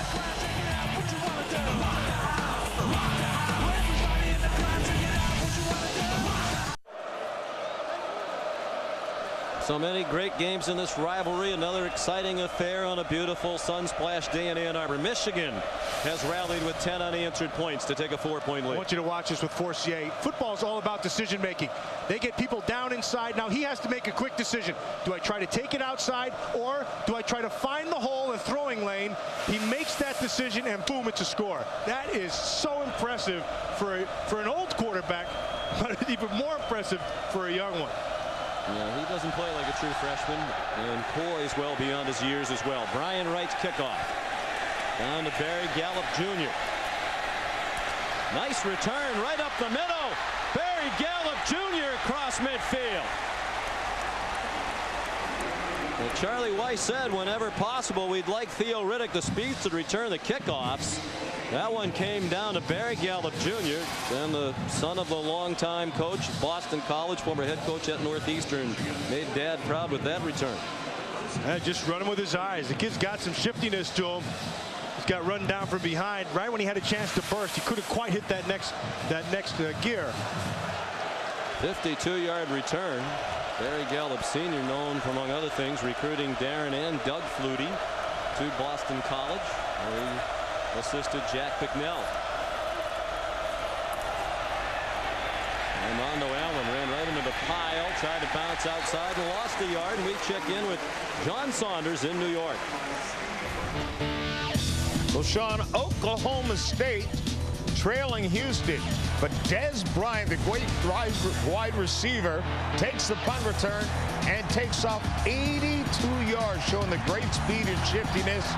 But still, Houston is leading Oklahoma State 24-21. Oklahoma State, prolific offense a year ago. They've struggled offensively in their first 2 games. Help again today from the special teams. They got one great player, and that was the guy who just had his ball in the hands of Dez Bryant. 5 wides for Jimmy Clausen. They blitzed him, and his pass was errant. They got pressure up the middle from a couple of blitzing linebackers. Jonas Mouton and Obieze. You can see they're just coming right up inside. It's just a matter of numbers. They're going to blitz this A gap right here, and then Mouton's going to come from the other side. You're forced to make a decision. They pull the guard, that clears it open for Mouton. The ball has to come out quick, and it's high. Sets up a 3rd and 11.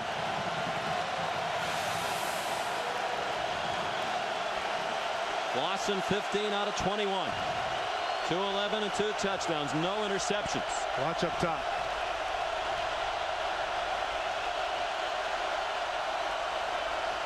Lawson trying to set up a screen. They sniffed that one out, and he had to throw it at the feet of Armando Allen. They felt that one right away. Van Bergen had a great feel for it. And here's what happens in screens. Whenever you're a defensive lineman and nobody touches you, something's up. And so you just start, of course, through the first half, they had a couple of screens that got them. They started to pull back. Greg Robinson, first-year defensive coordinator of Michigan after 4 years as head coach at Syracuse. Won only 10 games in 4 years there, but the highlight was the win last year late in the season at Notre Dame. Just days after he learned he would not be coming back for a 5th season as head coach at Syracuse. Very emotional day for Robinson and that Syracuse team. Eric Moss bombed one too deep into the end zone. It will come out to the 20. The ball, the lead, and the momentum on the side of Michigan here in the Big House.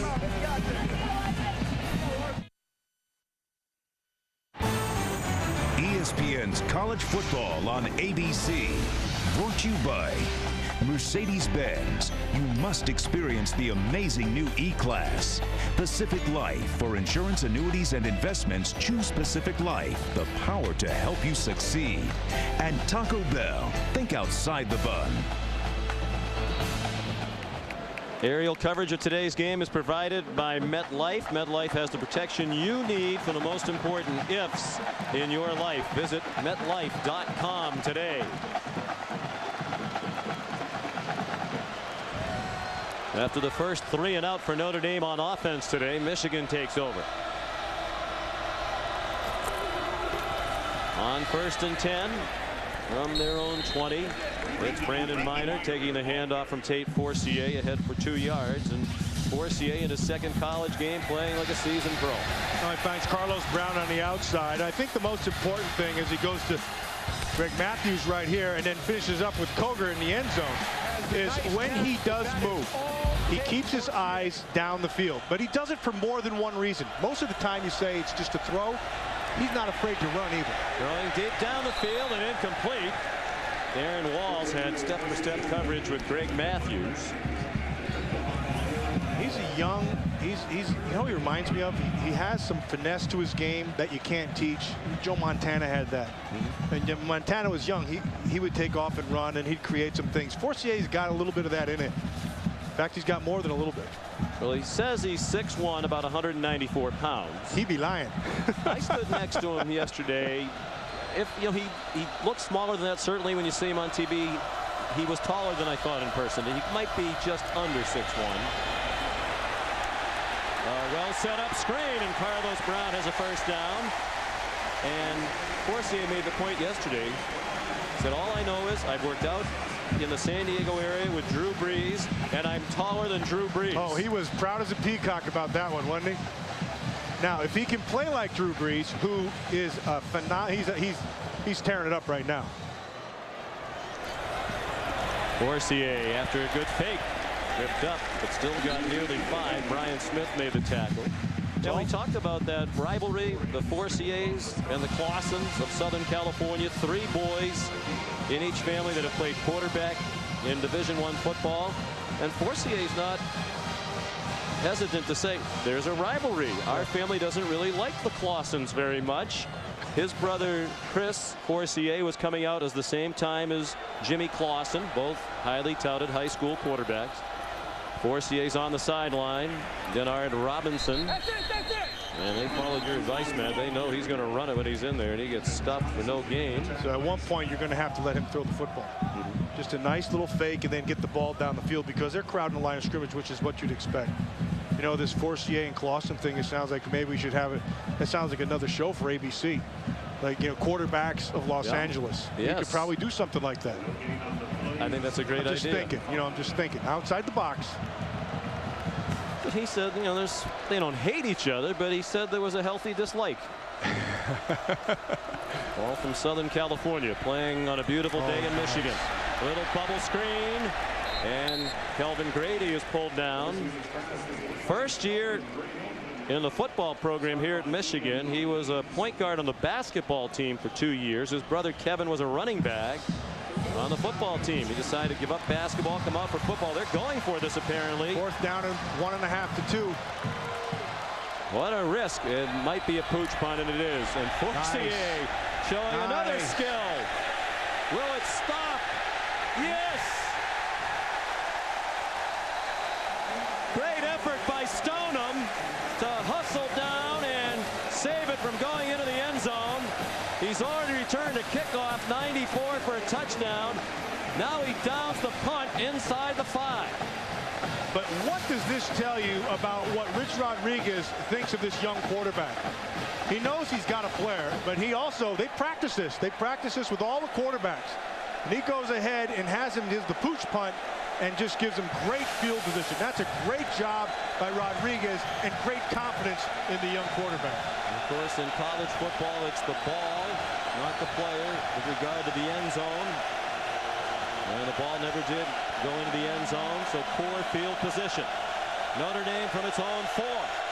Single deep, they're going to go up. Clausen airing it out. Single coverage. And incomplete.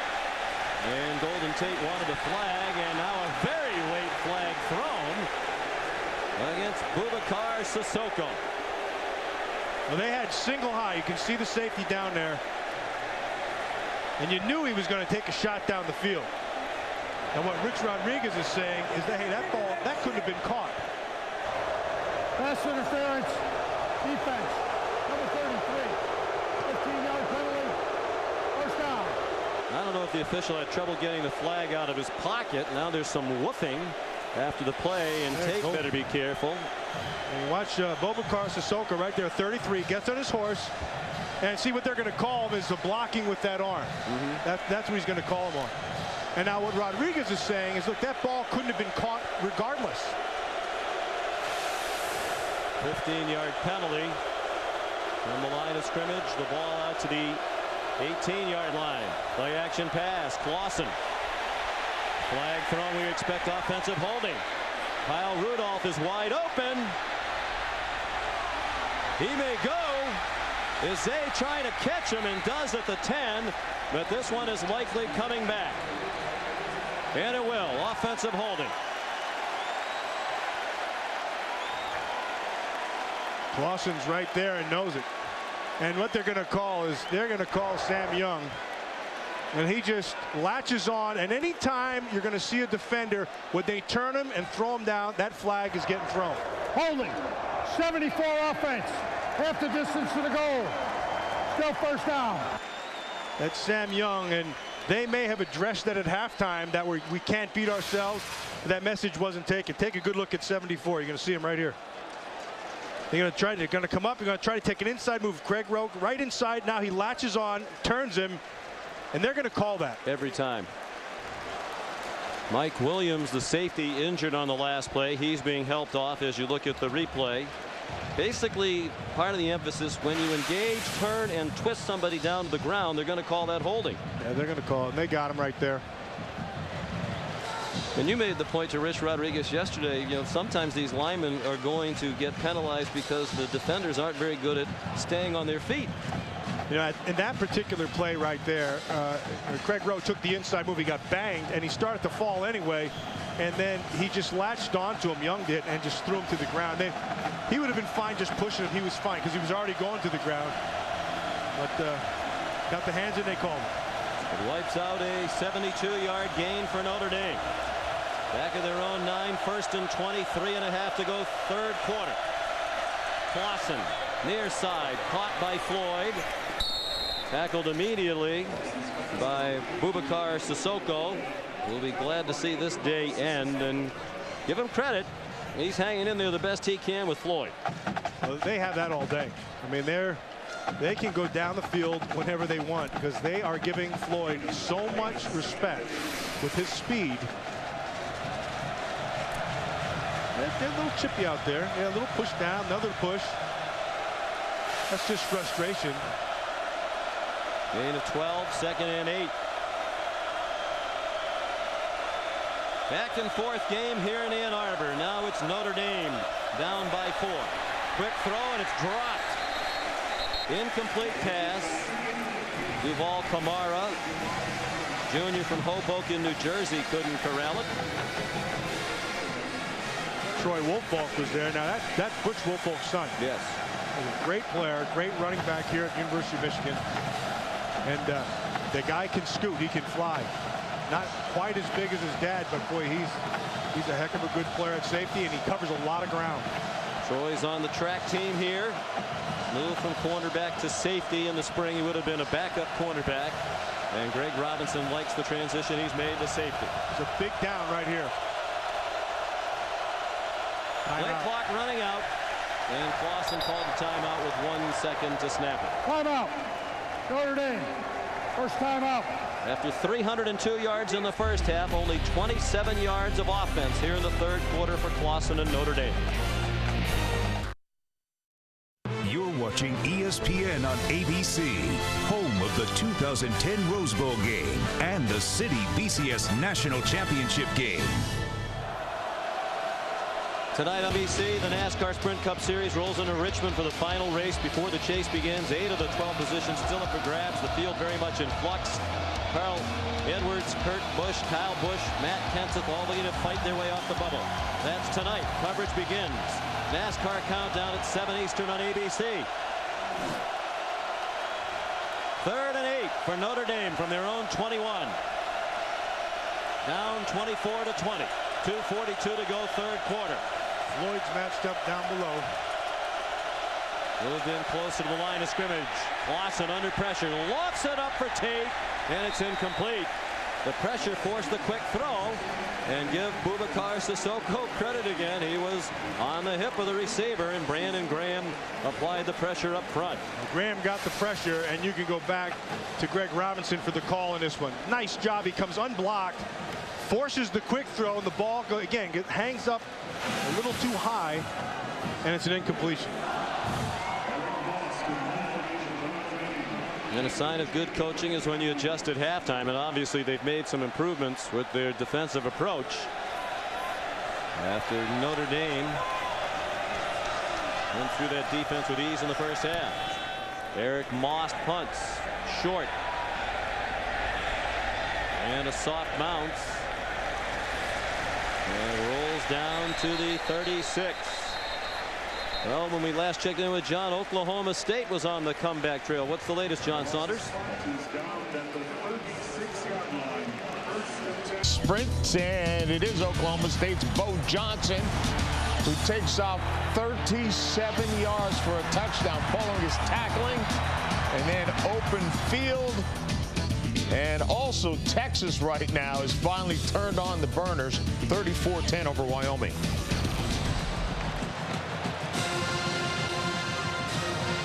Interesting early season matchup. The Longhorns traveling to Laramie to take on Wyoming. Under 2.5 to go, third quarter. Back and forth game. Michigan led 14-3. Notre Dame led 20-14. Then 10 unanswered points for the Wolverines. Brandon Miner, the ball carrier. Dan Harrison Smith made the tackle. There's Greg Robinson. He's getting into J.T. Floyd. And the reason is there was a little bit of scuffle going on after that play, after that punt. And he's just going to let him know, you do not do that. That is not, there's no part in the game for that part. Would have been a terrible time to get a penalty when they had stopped the Irish offense. Forcier could have run, dumped it off to Koger. First down, Notre Dame territory, 38-yard line. Kyle McCarthy banged him out. And yet another example of Forcier being in control. Koger's going to line up. This is the West Coast offense play. They're going to take him and they're going to run him right underneath. They're going to expect this defensive end to come up, and then you have to make a decision. So now he can run. He has the whole field. He's going to just dump it off to Koger, let him get down the field, get a big first down, a big play, live for another down.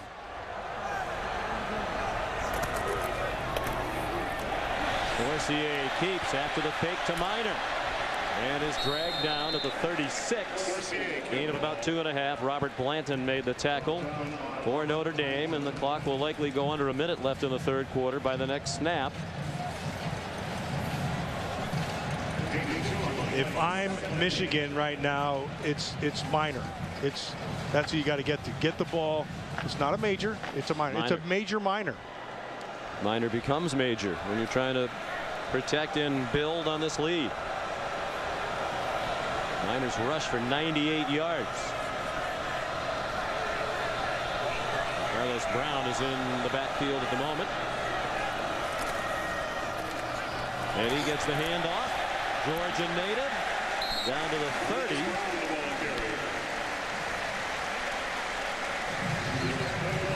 And they don't have to snap it again. And you think with as explosive as this Notre Dame offense can be, Matt, you don't want to sit on the lead if you're Rich Rodriguez, because you're very much an up-tempo rhythm offense. But you wouldn't mind if the clock comes down quickly, too. Clock can come tumbling down right here. He's given his defense time to rest, and he's given his offense more and more confidence with each snap. Michigan controlled the third quarter. And we head to the fourth of the Big House with the Wolverines leading Notre Dame 24-20.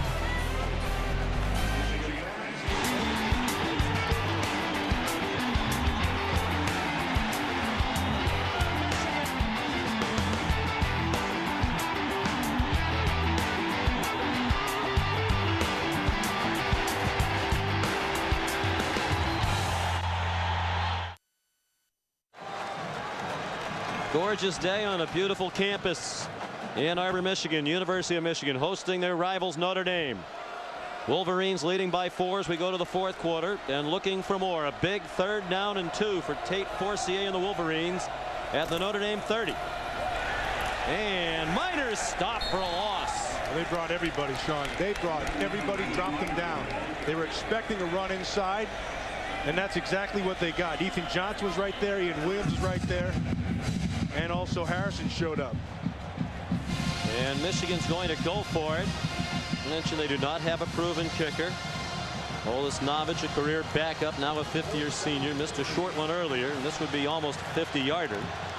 So they'll go for it on 4th and 3. Forcier looked to the sideline for guidance. Safeties are coming down again. Everybody up for the Irish. Great move by Forcier. Right up the middle. Touchdown, Michigan.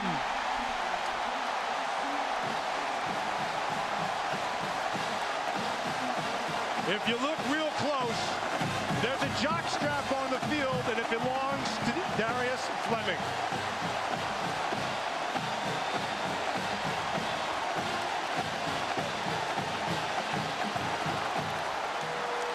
Sean, all I can say is wow. Wow to that kid. That kid is a stud bolt. A star is born in college football today. In one of the great rivalries in college football, on the biggest stage, Tate Forcier, the freshman, has delivered 31 yards for the score. 31-20 Michigan.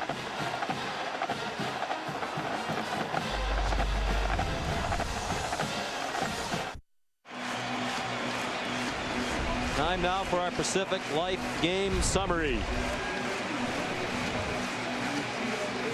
And the yardage has tilted, as here in the second half, Michigan has 183 yards of total offense to 27 for Notre Dame. The penalties have hurt the Irish. Forcier's touchdown and the extra point, giving Michigan an 11-point lead. Right with a good kick.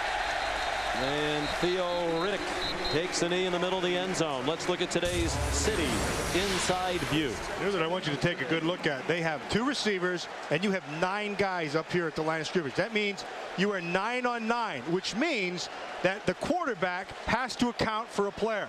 And that was the accounting right there. Darius Fleming had him dead in the backfield. One little quick move, and he was to the house. His man coverage Everybody has their back turns, and he knew it, and he's gone. It's a maze out in the stands. Forcier's been amazing on the field. Now Clausen with work to do. Comes out with a quick throw. Duval Kamara. This is good for Notre Dame. And even 6. Yeah, this is good for Notre Dame right here. Troy Woolfolk with that speed getting over there. But now let's see exactly where they're at, because this is a talented team. This is a talented team, and this is a quarterback who's got the skills. He's got receivers outside who have an advantage in terms of speed and skill versus that secondary.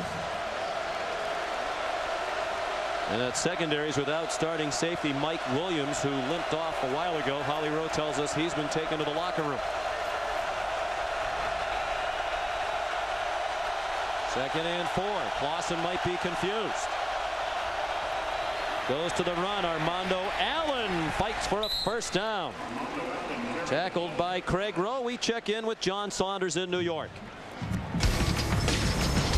John, for the Sports Center right now, presented by Sprint. Rafael Nadal advances to the U.S. Open semifinals. He'll face Del Potro noon on ESPN2 on Sunday, and the women's also on ESPN2. Rafael Nadal, remember, coming back from bad knees. Chevy Rock and Roll 400 from Richmond International Speedway comes up next after football. Sean. And the football's a dandy. Clausen's throw incomplete. Donovan Warren had the coverage on Golden Tate. Warren, yet another Southern Californian in this game. He's from Los Angeles. His godfather is the terrific former USC defensive back Mark Carrier. We said, you're from Los Angeles. Your godfather's Mark Carrier. How'd you wind up in Michigan? He said, well, I want to get away from home. And he said, Carrier told him, I don't care if you don't go to USC as long as you don't go to UCLA.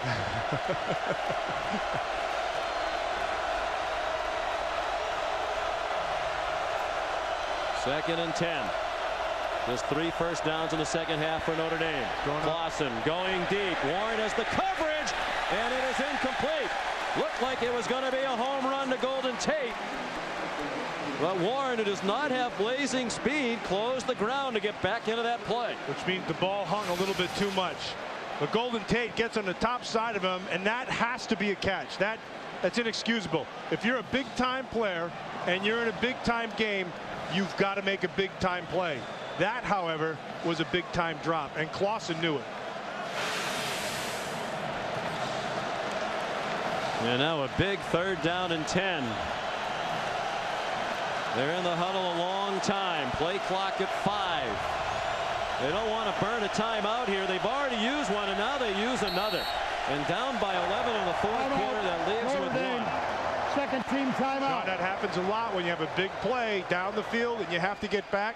They use too much time. We'll be back right after this.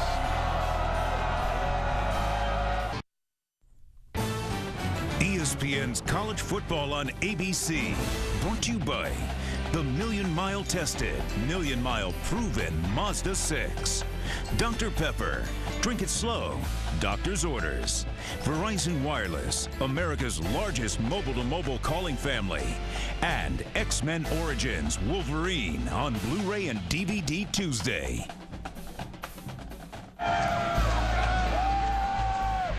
They gave out 30,000 of those foam fingers. Part of the release of the DVD, X-Men Origin Wolverine. They'd like a few extra hands on defense right now. 3rd down and 10, Notre Dame. Michigan leads by 11. 13 minutes to go and only 1 timeout left now for the Irish.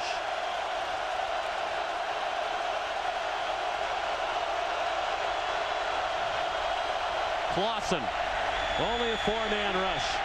Steps up and throws for a first down. Michael Floyd out to the 44. They didn't come after Clausen, and they paid the price. 14-yard gain. And they dropped everybody back in the zone. And Clausen, because he's not getting the pressure, he's able to look down the field. See? And now he just waits for Floyd to come across, and boom, ooh, he was met there. But a nice job of Clausen finding the receiver and banging out, getting it done. 6 catches, 119 yards for Floyd, his 2nd straight 100-yard-plus receiving game to open the year. Slant. Another first down. Floyd again. to the 43-yard line. Clausen had Floyd and Tate and Kyle Rudolph, the tight end, out to his house this June for a week in Southern California. They're going to get to the line of scrimmage here, passing drills. They are coming up quickly now. Charlie Weiss wants them to hurry up, but they spent a week this summer working on timing. They all say they think it's really paid off in game situations. They've certainly been crisp in the first two. Whoa! That time Floyd didn't see it coming.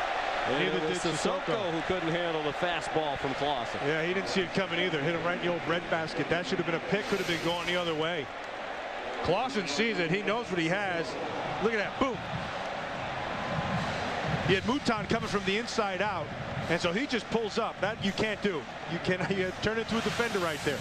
But Sissoko was not expecting it. Bounced off his chest. Sissoko had an interception last week against Western Michigan, first of his career. He's a sophomore from Detroit. Again, the play clock running down. Wonder if Clausen's aware of it. 1 second, they didn't get it off, and the flag is thrown.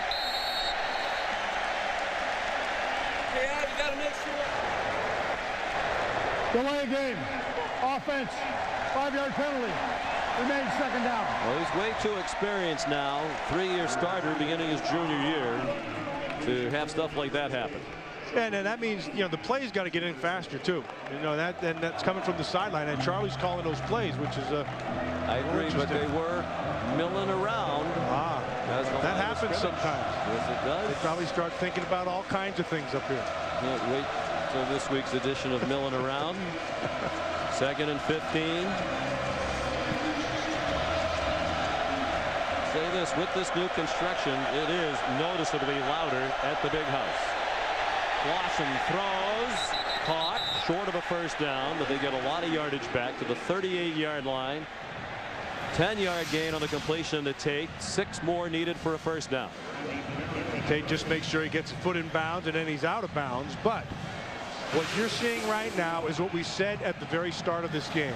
There's a distinct advantage with this Notre Dame offensive line, not only in size, but they have protected extremely well. Absent a blitz, they have not gotten there at all. That's why I'm a little surprised, especially the 2-score lead. They don't take a chance or two and blitz Clausen. They've been effective with those well-timed blitzes. Now the toss. Armando Allen pulled down with a first down at the 32-yard line. Good block by the tight end Kyle Rudolph to help lead the way for the junior running back. Sean, I think now is the time you'll see a couple more blitzes coming, because the field is shortened. And so you give your corners a chance to be able, they don't have to run 60 yards or get caught in space. With the field shortened like this, you can take a couple chances. Clausen under 11 and a half to go. Deep down the far sideline. Caught! Touchdown, and then dropped, says the back official. Golden Tate again couldn't hang on. And the Irish fans can't believe it. Everybody in the stadium thought that was a touchdown, but Tate's had a couple of key drops.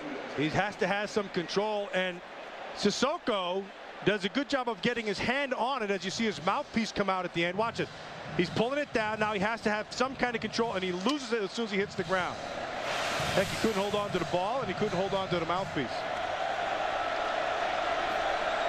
It's been an excruciating day for Notre Dame. 1 touchdown called back after replay review. A 72-yard pass play wiped out by a penalty. Clausen, a low throw. Shaquille Evans, highly recruited freshman out of Southern California. Another player from the Los Angeles area, about 2 yards shy of the first down. Another big third down from the 24. Now they have Michigan has not had an answer for these wideouts all day. And they've tried to bring some pressure, and they've had a little success when they could bring people up inside, blitzing that A-gap, but they cannot hold up on the perimeter. 3rd and 2, perhaps 4 down territory. As a freshman kicker, particularly effective. Armando Allen turns the corner, and it looked like he got it. No, based on where they're spotting it, I don't think he did get it. Look at that spot. And now what will Charlie Weiss do? He has a freshman kicker. but he is down by 2 scores. A field goal gets him within a touchdown and a 2-point conversion, but he's sending Clausen back out. He's going to say, my offensive line is better than your defensive front. I'm enjoying a big physical advantage, and we're going to prove it right here. Game 2, but a big play perhaps for the season for Notre Dame in Michigan. 4th and 1, Clausen, first down.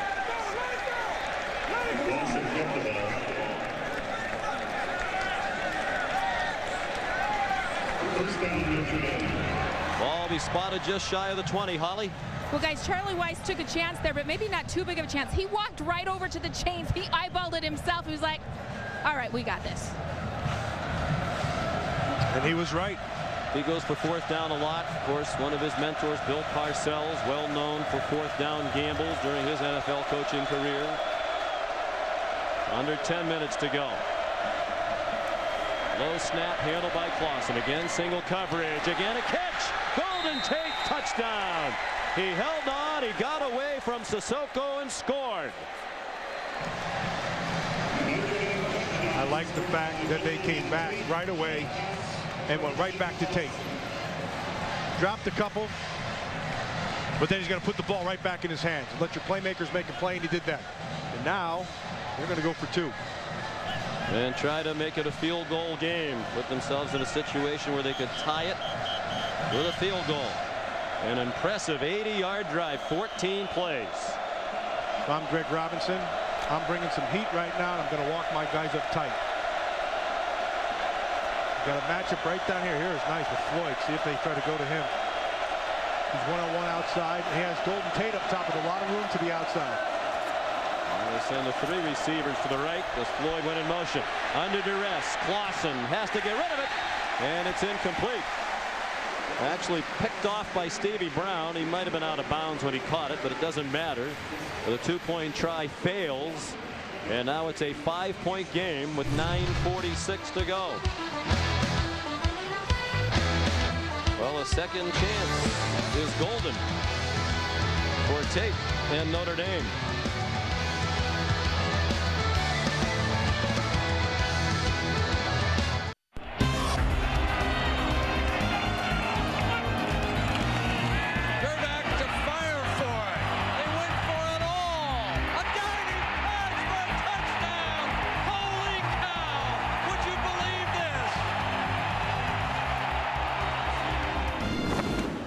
So many memorable moments in this rivalry.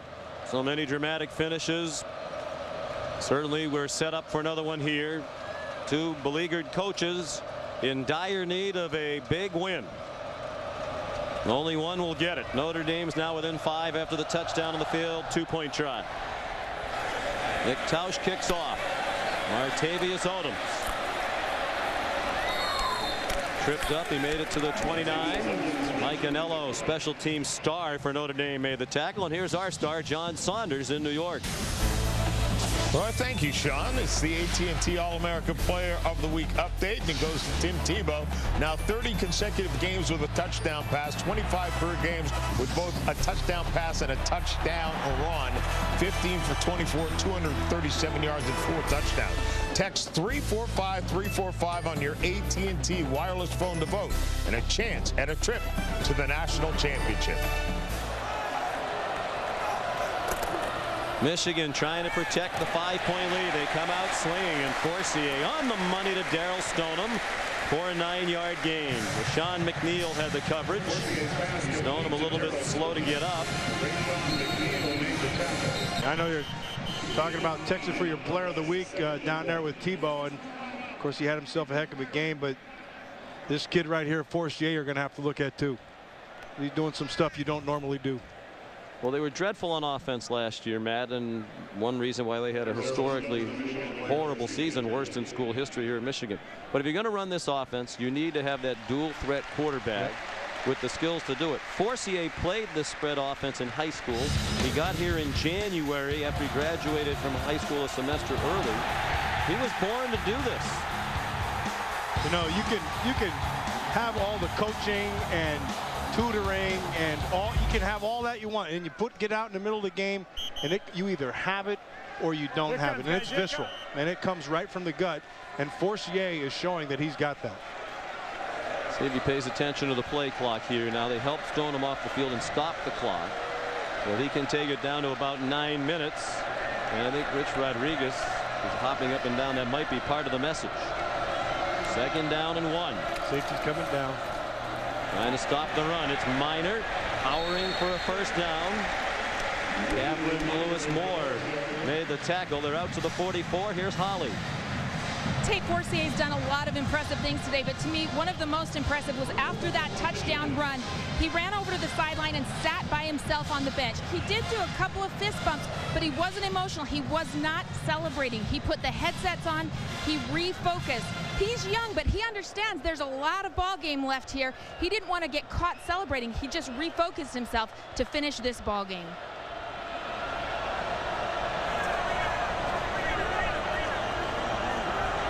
Wisely letting the play clock run down. 8.5 minutes as he takes the snap. Steps forward, throws it up for grabs, and got away with it. Threw it in the direction of Greg Matthews, and Darren Walls saw that one coming. And a blow for Michigan with Stoneham out of the game. They were already without Junior Hemingway, out today with an ankle injury after he had 5 catches for 103 yards and 2 touchdowns as a wide receiver last week against Western Michigan. Michigan has not turned it over today. Forcier, one of his few poor decisions today on that last throw that he got away with. Minor taken down at the 42. It'll be 3rd down and 10. Another tackle for Kyle McCarthy, who Charlie Weiss says is going to be a 3rd, 4th, 5th round pick. Some team might be all that excited about him. He's going to wind up starting at strong safety in the NFL for 10 years. Kyle McCarthy has those other things that you just don't teach. He's got a nose for the football. He's always around it. He's smart. He's always directing traffic back there, and he's a good tackler. He's a sure tackler. 8 minutes to go. Big 3rd down and 11. Forcier intercepted, and it's Kyle McCarthy.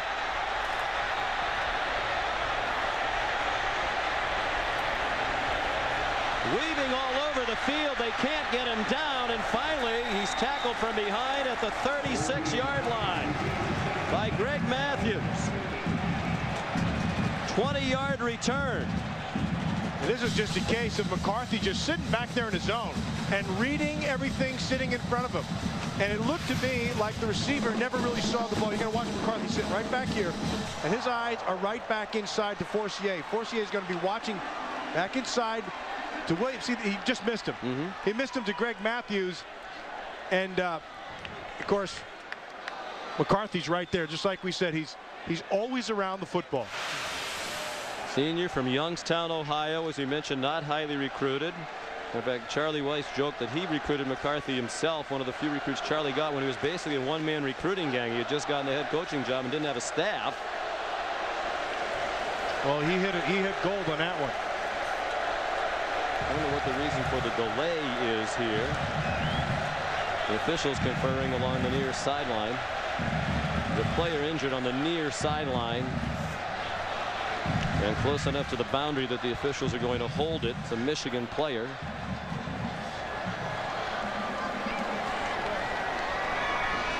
Well, Greg Robinson summons the defense.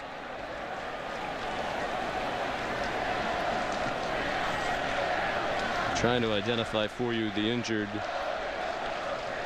Michigan player. Big spot here now for this defense. Greg Robinson came from Syracuse. Said he could have sat out a year, collected his money from Syracuse they had coming to them after the Orange let him go, but he wanted to coach, and he called Rich Rodriguez. He knew that Michigan had an opening. They had let Scott Schaefer, the previous defensive coordinator, go.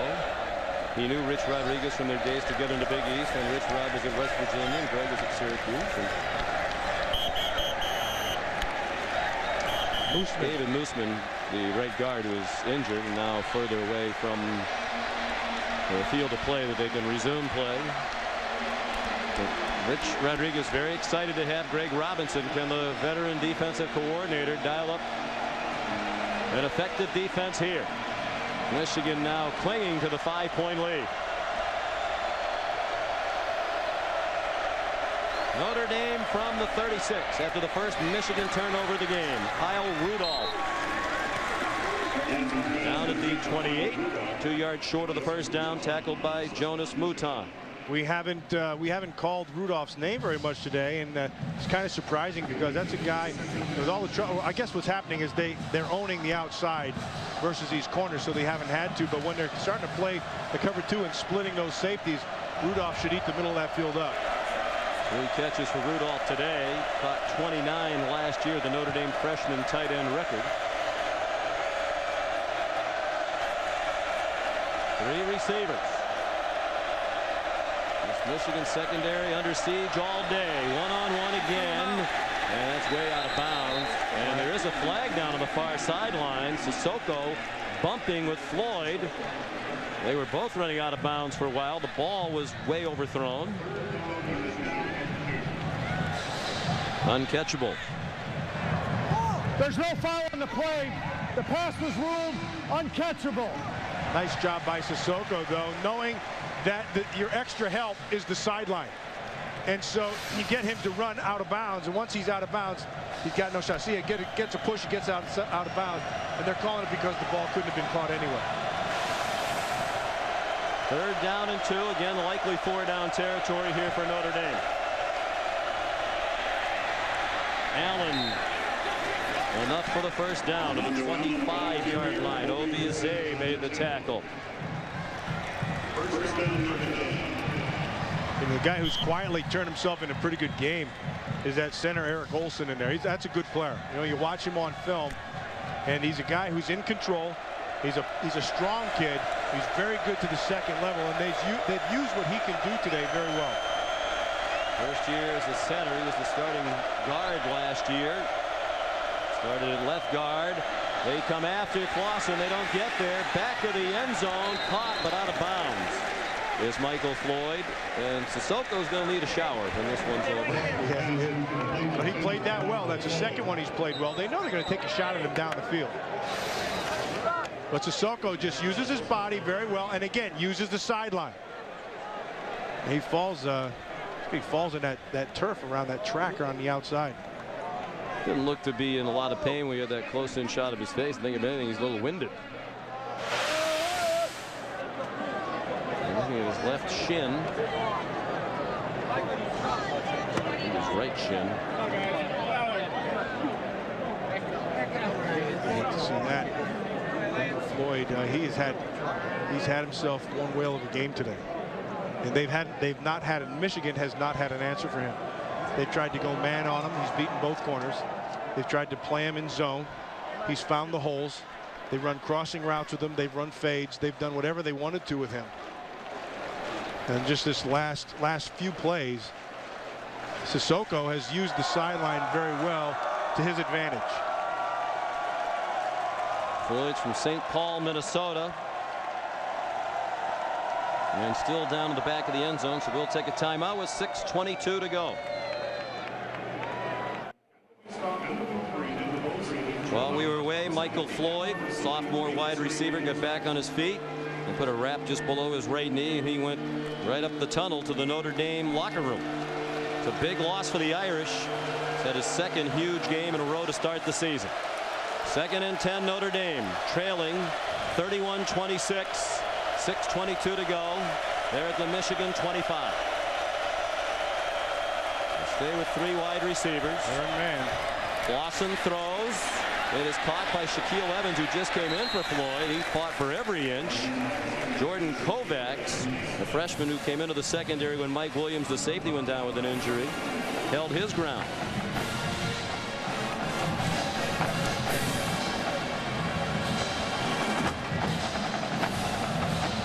And another huge 3rd down and 2.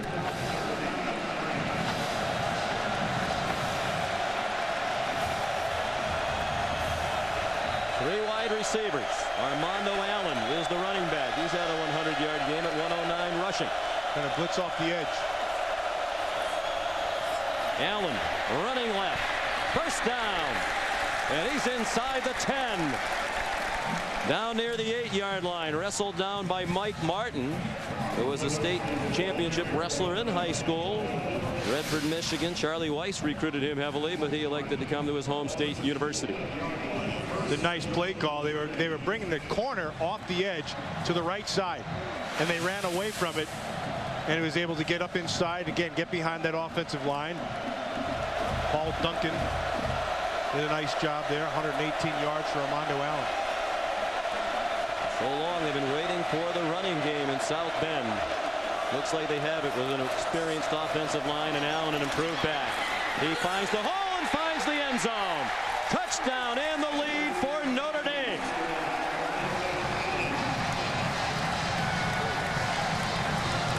Got to go for 2 here, Sean.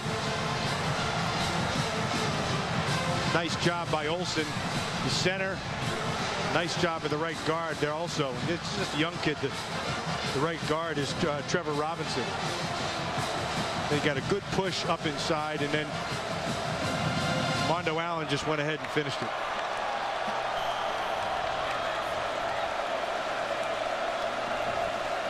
They went for 2 at the last touchdown, and the pass play was denied. They're taking advantage of the McCarthy interception to score. Now the 2-point try. 3 receivers to the right. Clausen faking in that direction. Inside handoff. What a call. Beautifully executed. Allen brings it in and then gets called for taunting after he's given them a 3-point lead, but that could be a big penalty. That was the Boise State Oklahoma play. They go trips to the top side. They're going to fake the throw, and he puts his hand, it's the Statue of Liberty. Watch, he's going to come back. He's going to fake the throw. Watch him stick it around his back right there. See that? That's pretty fancy Dan right there. Nice job blocked. There's good blocking up front right there. Paul Duncan does himself a nice job. And good hands by Allen. Wasn't a clean handoff. He bobbled it. It looked like he was going to get called for unsportsmanlike conduct after he scored. Here's the touchdown run. Yeah, that's a good job by Olsen right there. And then also inside, Trevor Robinson. Both got good pushes inside. And then Wenger on that touchdown, that was the pancake you saw.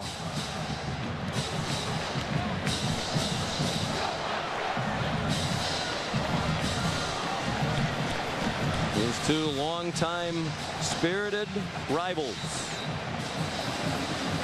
There's another matchup, another game befitting this rivalry. Tonight at 8 Eastern, more excitement on ESPN. 2 top 10 teams battle. Could be a season-defining matchup for USC and Ohio State. Another young quarterback in the spotlight. Matt Barkley leading 3rd-ranked USC into the horseshoe to take on 8th-ranked Ohio State. And Terrell Pryor. That's USC and Ohio State college football primetime presented by Hampton Hotels tonight 8 Eastern time on ESPN. Everybody start talking about USC and where they're at. And you go back and look at Ohio State. They've got plenty of good players. And you look at the draft classes. Ohio State has 77 guys drafted since '99. USC 66. So the players are there. Because of the penalty, they kick off from the 15. This really helps Michigan. All they need is a field goal to tie. And they're going to have excellent field position, largely because of the unsportsmanlike conduct call. Martavius Odoms brought it out to the 41. Mata made the tackle. Let's check in with John Saunders in New York. Well, Sean, Oklahoma State trying to march back against Houston, but Zach Robinson's pass to Dez Bryant is tipped. Picked up by Jamal Robinson, who returns it 26 yards for a touchdown, and Houston has a 45-35 lead. The Chevy Rock and Roll 400 from Richmond International Speedway follows Michigan Notre Dame. Both teams have rallied from behind today here to take the lead. Now it's Michigan trying to come from behind, and Matthews is chopped down immediately by Darren Walls. John Tenuta didn't waste any time. He just brought the blitz, and he's very confident in his matchups outside because he's going man-to-man, and he's taking shots inside. Last time he did that, Tate Forcier burned him on a 31-yard touchdown run. Michigan playing without the right guard, Mooseman, who was injured. on the last series. Forcier up the middle. First down into Notre Dame territory at the 46. And bear in mind, Michigan's field goal situation a little bit unsettled. Jason Olisnovich won the kicking battle in the preseason, but he's a fifth-year senior with no game action prior to this year. Under 4.5 to go. All 3 timeouts left for the Wolverines. Notre Dame has 1. Forcier throws, caught near sideline. Carlos Brown out of bounds at the 43. Pickup of 3. Torian Smith pushed him out of bounds.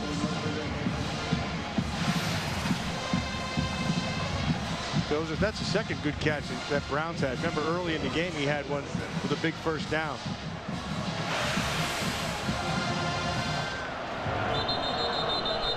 Looks like they're going to review the last play. He's under further review.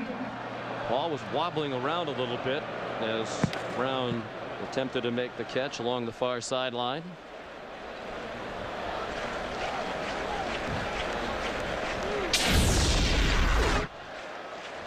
You're going to see if he has control before he steps out. I think he did. I think he did too. I don't think you can overturn it. Not that it's inconsequential, but it was just a 3-yard gain. He certainly bobbled it for a while, but it looked like he had possession about here. Well, the red is about the foot came down. 3:58 to go as the clock is stopped. And it was a quick review. We have a catch. And it is a catch. Confirmed by replay.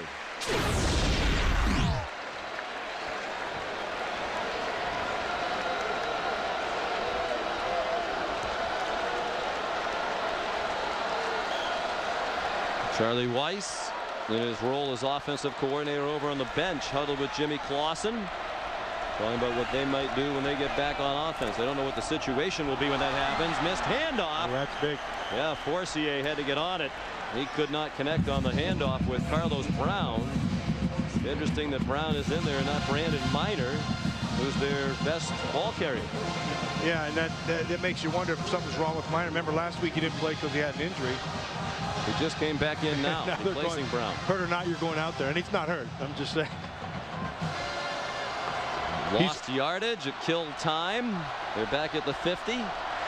Loss of 8. Forcier on 3rd and 14 has a man wide open, and he fell down. Kevin Koger twisting for the ball.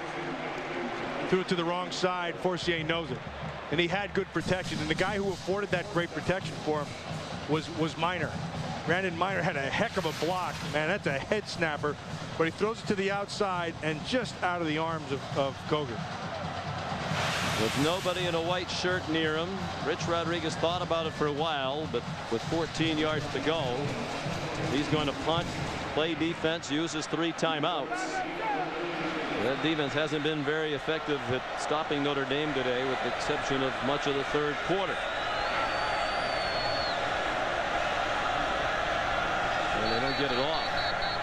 Delay a game penalty. Delay a game. Offense. 5-yard penalty. Still 4th down. Keep in mind, Michael Floyd went into the locker room. So they still like the protection. They still like the running game, but they're going to throw the ball with Clausen, and which means Golden Tate's going to have to come up big for him. Well, they have depth at wide receiver with Tate, with Kamara. And another flag before the snap.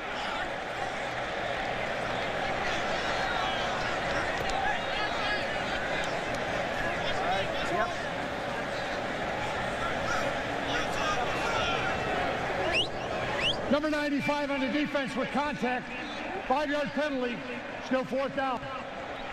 Ian Williams, nose tackle.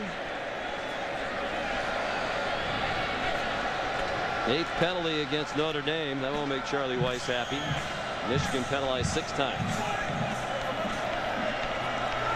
Golden Tate back for the punt from Zoltan Mesko. And he calls for a fair catch and makes it at the 17-yard line.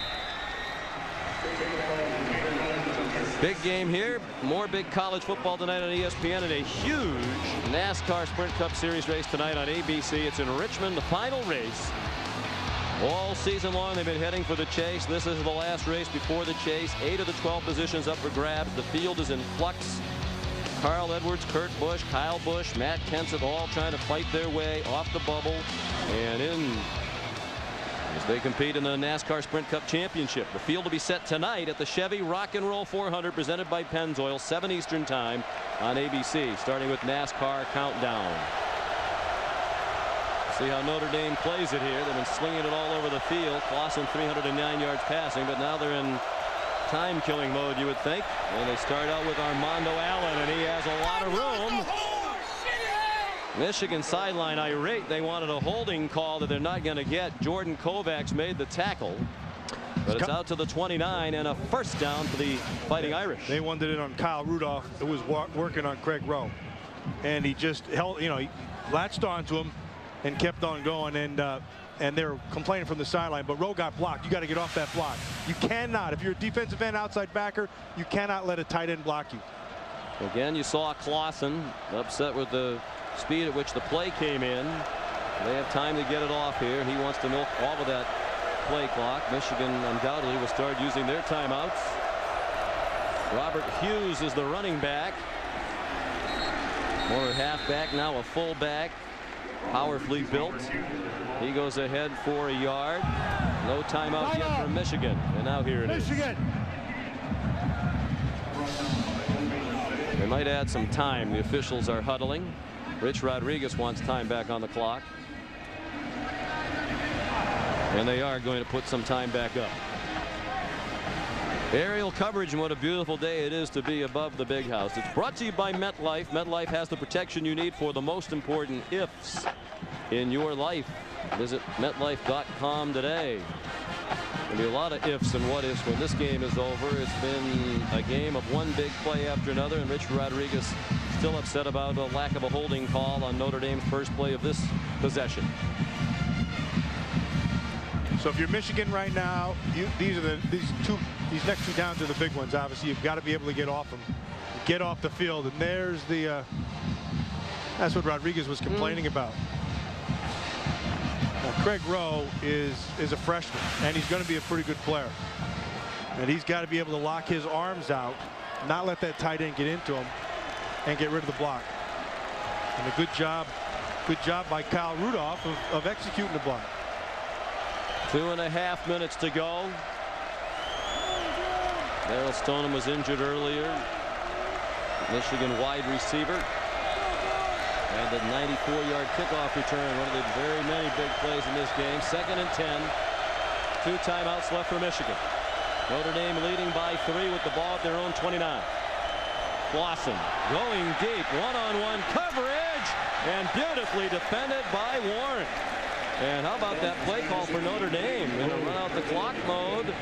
They've been hitting that deep ball with regularity and trying to put the game away with one big punch. And that took some guts right there. And Warren's right there on top of the coverage on Golden Tate. Ooh, little arm around him there. May have gotten away with one. Yeah, look like they both had an arm around each other. Big 3rd down right here, but that incomplete pass stops the clock. A break for Michigan. Got to hang on to one of their timeouts, at least for the time being. Big 3rd down. Possible screen right here. Play clock all the way down to 2. They bring everybody. Clausen throws, and it caught Shaquille Evans by surprise. Michael Floyd not on the field with the injury. Evans in for him. They have the great timing with Floyd, all that extra time spent this summer, but Michael has not returned since injuring his knee. Well, you can see that this ball is coming out, and the reasons, and Sissoko was beat. He was beaten on the comeback, but credit Greg Robinson right here, their defensive coordinator for Michigan, calculated, he brought the heat and forced the throw, and now they live for another down. And Michigan says thank you very much for those 2 pass plays, Notre Dame. It stopped the clock, leaving the Wolverines now with plenty of time. 2:19 and 2 timeouts left, needing only a field goal to force a possible overtime. Short punt by Eric Moss, and great field position for the Wolverines. 43-yard line. We take a look at our X Factor, brought to you by the DVD X-Men Origins Wolverine. And Forcier, clearly the X Factor today, both with his passing and running ability. And he's not done yet. And he's had himself just a heck of a football game. And now he has the game in the balance with 2:13 to go. You've got your couple timeouts left. Now work your magic. He's been magical all day long. Forcier grew up in Southern California, Michigan fan. His dad is originally from Michigan. Forcier over the middle, caught. Greg Matthews near the first down marker. Looks like he's going to be just shy at the 48-yard line of Notre Dame, and the clock runs under 2 minutes to go. Forcier poised. He's a true freshman in his second college game. They have plenty of time. Minute 40. 2 timeouts. Minor gets the first down. They'll stop the clock for a moment to move the chains. They're at the Notre Dame 42.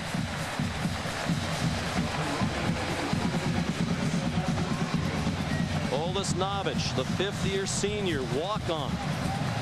Said he came back in part for a fifth year because he knows Rich Rodriguez was once a walk-on himself at West Virginia and gives walk-ons a chance. Forcier under duress and bang down. Huge loss back at the 47-yard line. John Ryan is there for the Irish, the senior from Westlake, Ohio, near Cleveland. We avoided the first one, but Ryan just came flying through. And Michigan forced to use one of its remaining timeouts. Each team with 1 timeout left. With 1:17 to go, Notre Dame leading by 3. And 2nd and 15 upcoming for Rich Rodriguez and the Wolverines after we check in with John Saunders in New York. Sean, just updating some scores in the Sports Center in-game. Number 1, Florida wins easily. Texas, it was a struggle early with Wyoming, but they pull away. Oklahoma State loses after that big win against Georgia last week. And UCLA clinging to a lead over Tennessee. Don't forget, coming up next, the Chevy Rock and Roll 400 from the Richmond International Speedway. That's coming up next. Countdown.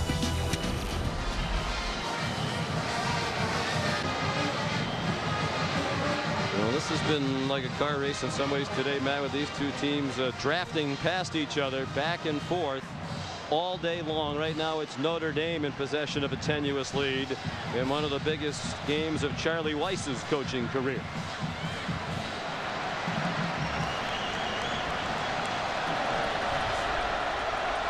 Second and 15.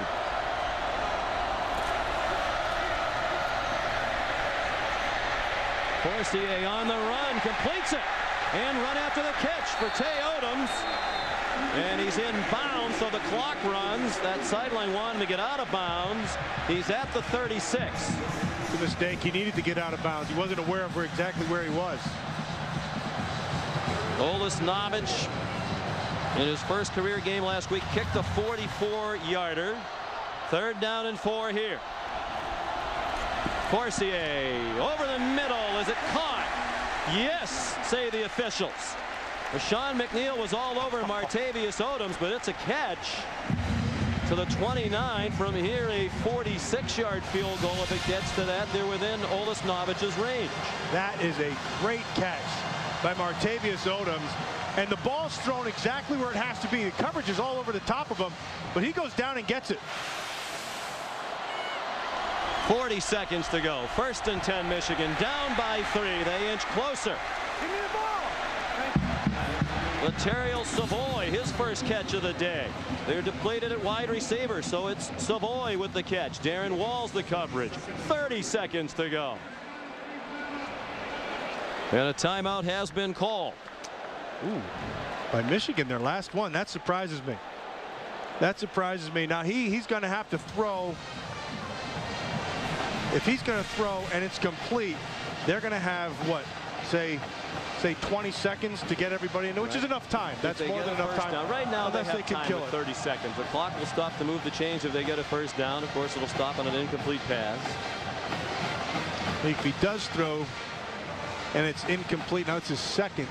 It's second and what, 3? Yeah, long 3, just about 4.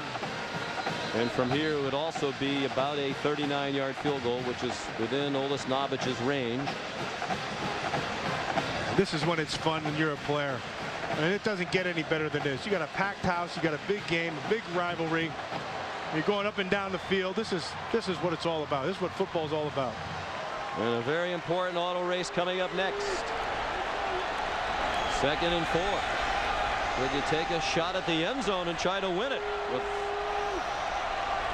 the ball at the 22? Forcier looks like he wants to run. Forcier throws on the run. Caught inside the 5. Lateral Savoy out of bounds with 22 seconds to go. This kid, I don't know what else to say. He's done everything and more. He is the real deal. 1st and goal, and now Michigan poised to win it, but without a timeout. And the time tenuous if you get tackled in the field of play. Going to the end zone. Forcier. He's running. He's in trouble. He's still on his feet. Now he throws. Dropped in the end zone by Savoy.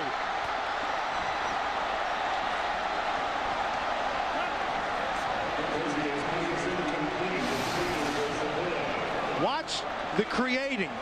Inside by Forcier, trying to find it. He does find him. And that looked like it was tipped. It was tipped by Darren Walls. But boy, this kid's unbelievable.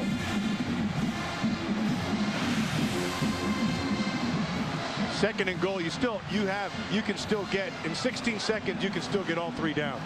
With the injuries at wide receiver, Savoy, a 5th-year senior, long-time backup in there at crunch time. Notre Dame brings the blitz. Forcier throws, caught, touchdown, Greg Matthews.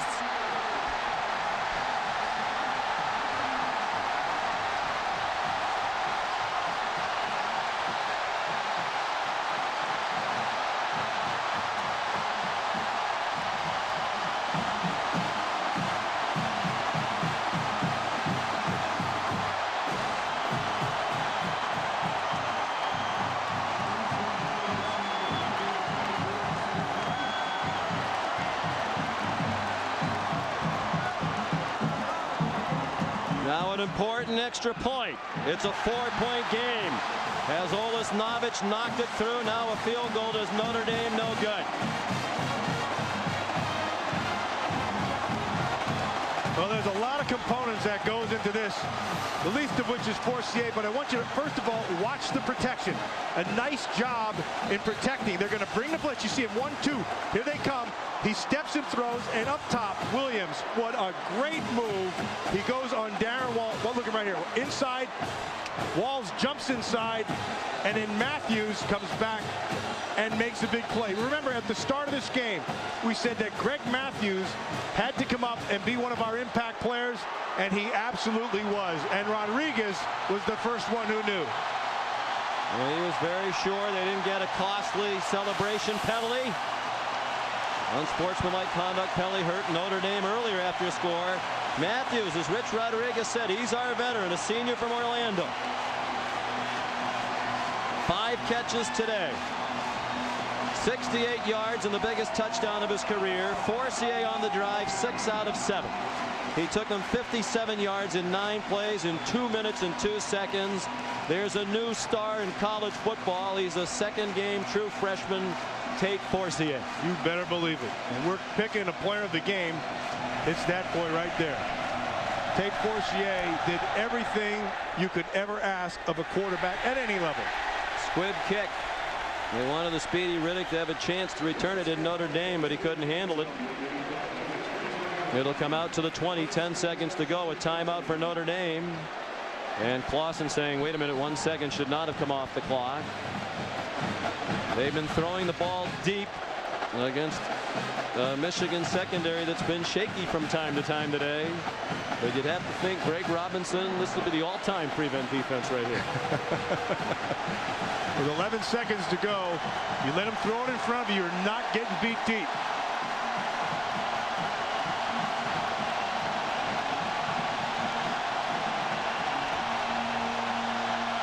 A little over a week ago, this was a program allegedly in turmoil here in Ann Arbor.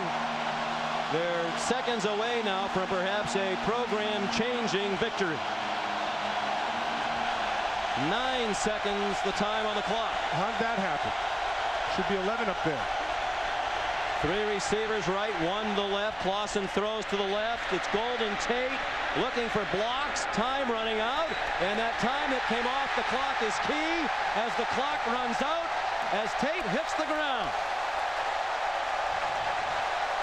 One Tate knocked down, the other Tate Forcier embraced by his coach. My only question is, how did it go from 11 seconds to 9 seconds? Well, perhaps they're saying Notre Dame touched that ball as it was squibbed down the field on the kickoff. Charlie Weiss sending his assistants after the officials. With 2 bad knees, he can't run after them. He's had 1 knee replaced in the offseason. He needs another one replaced, and will have it done in February. Of course, it was last year in the game at home against Michigan when he got run over on the sideline.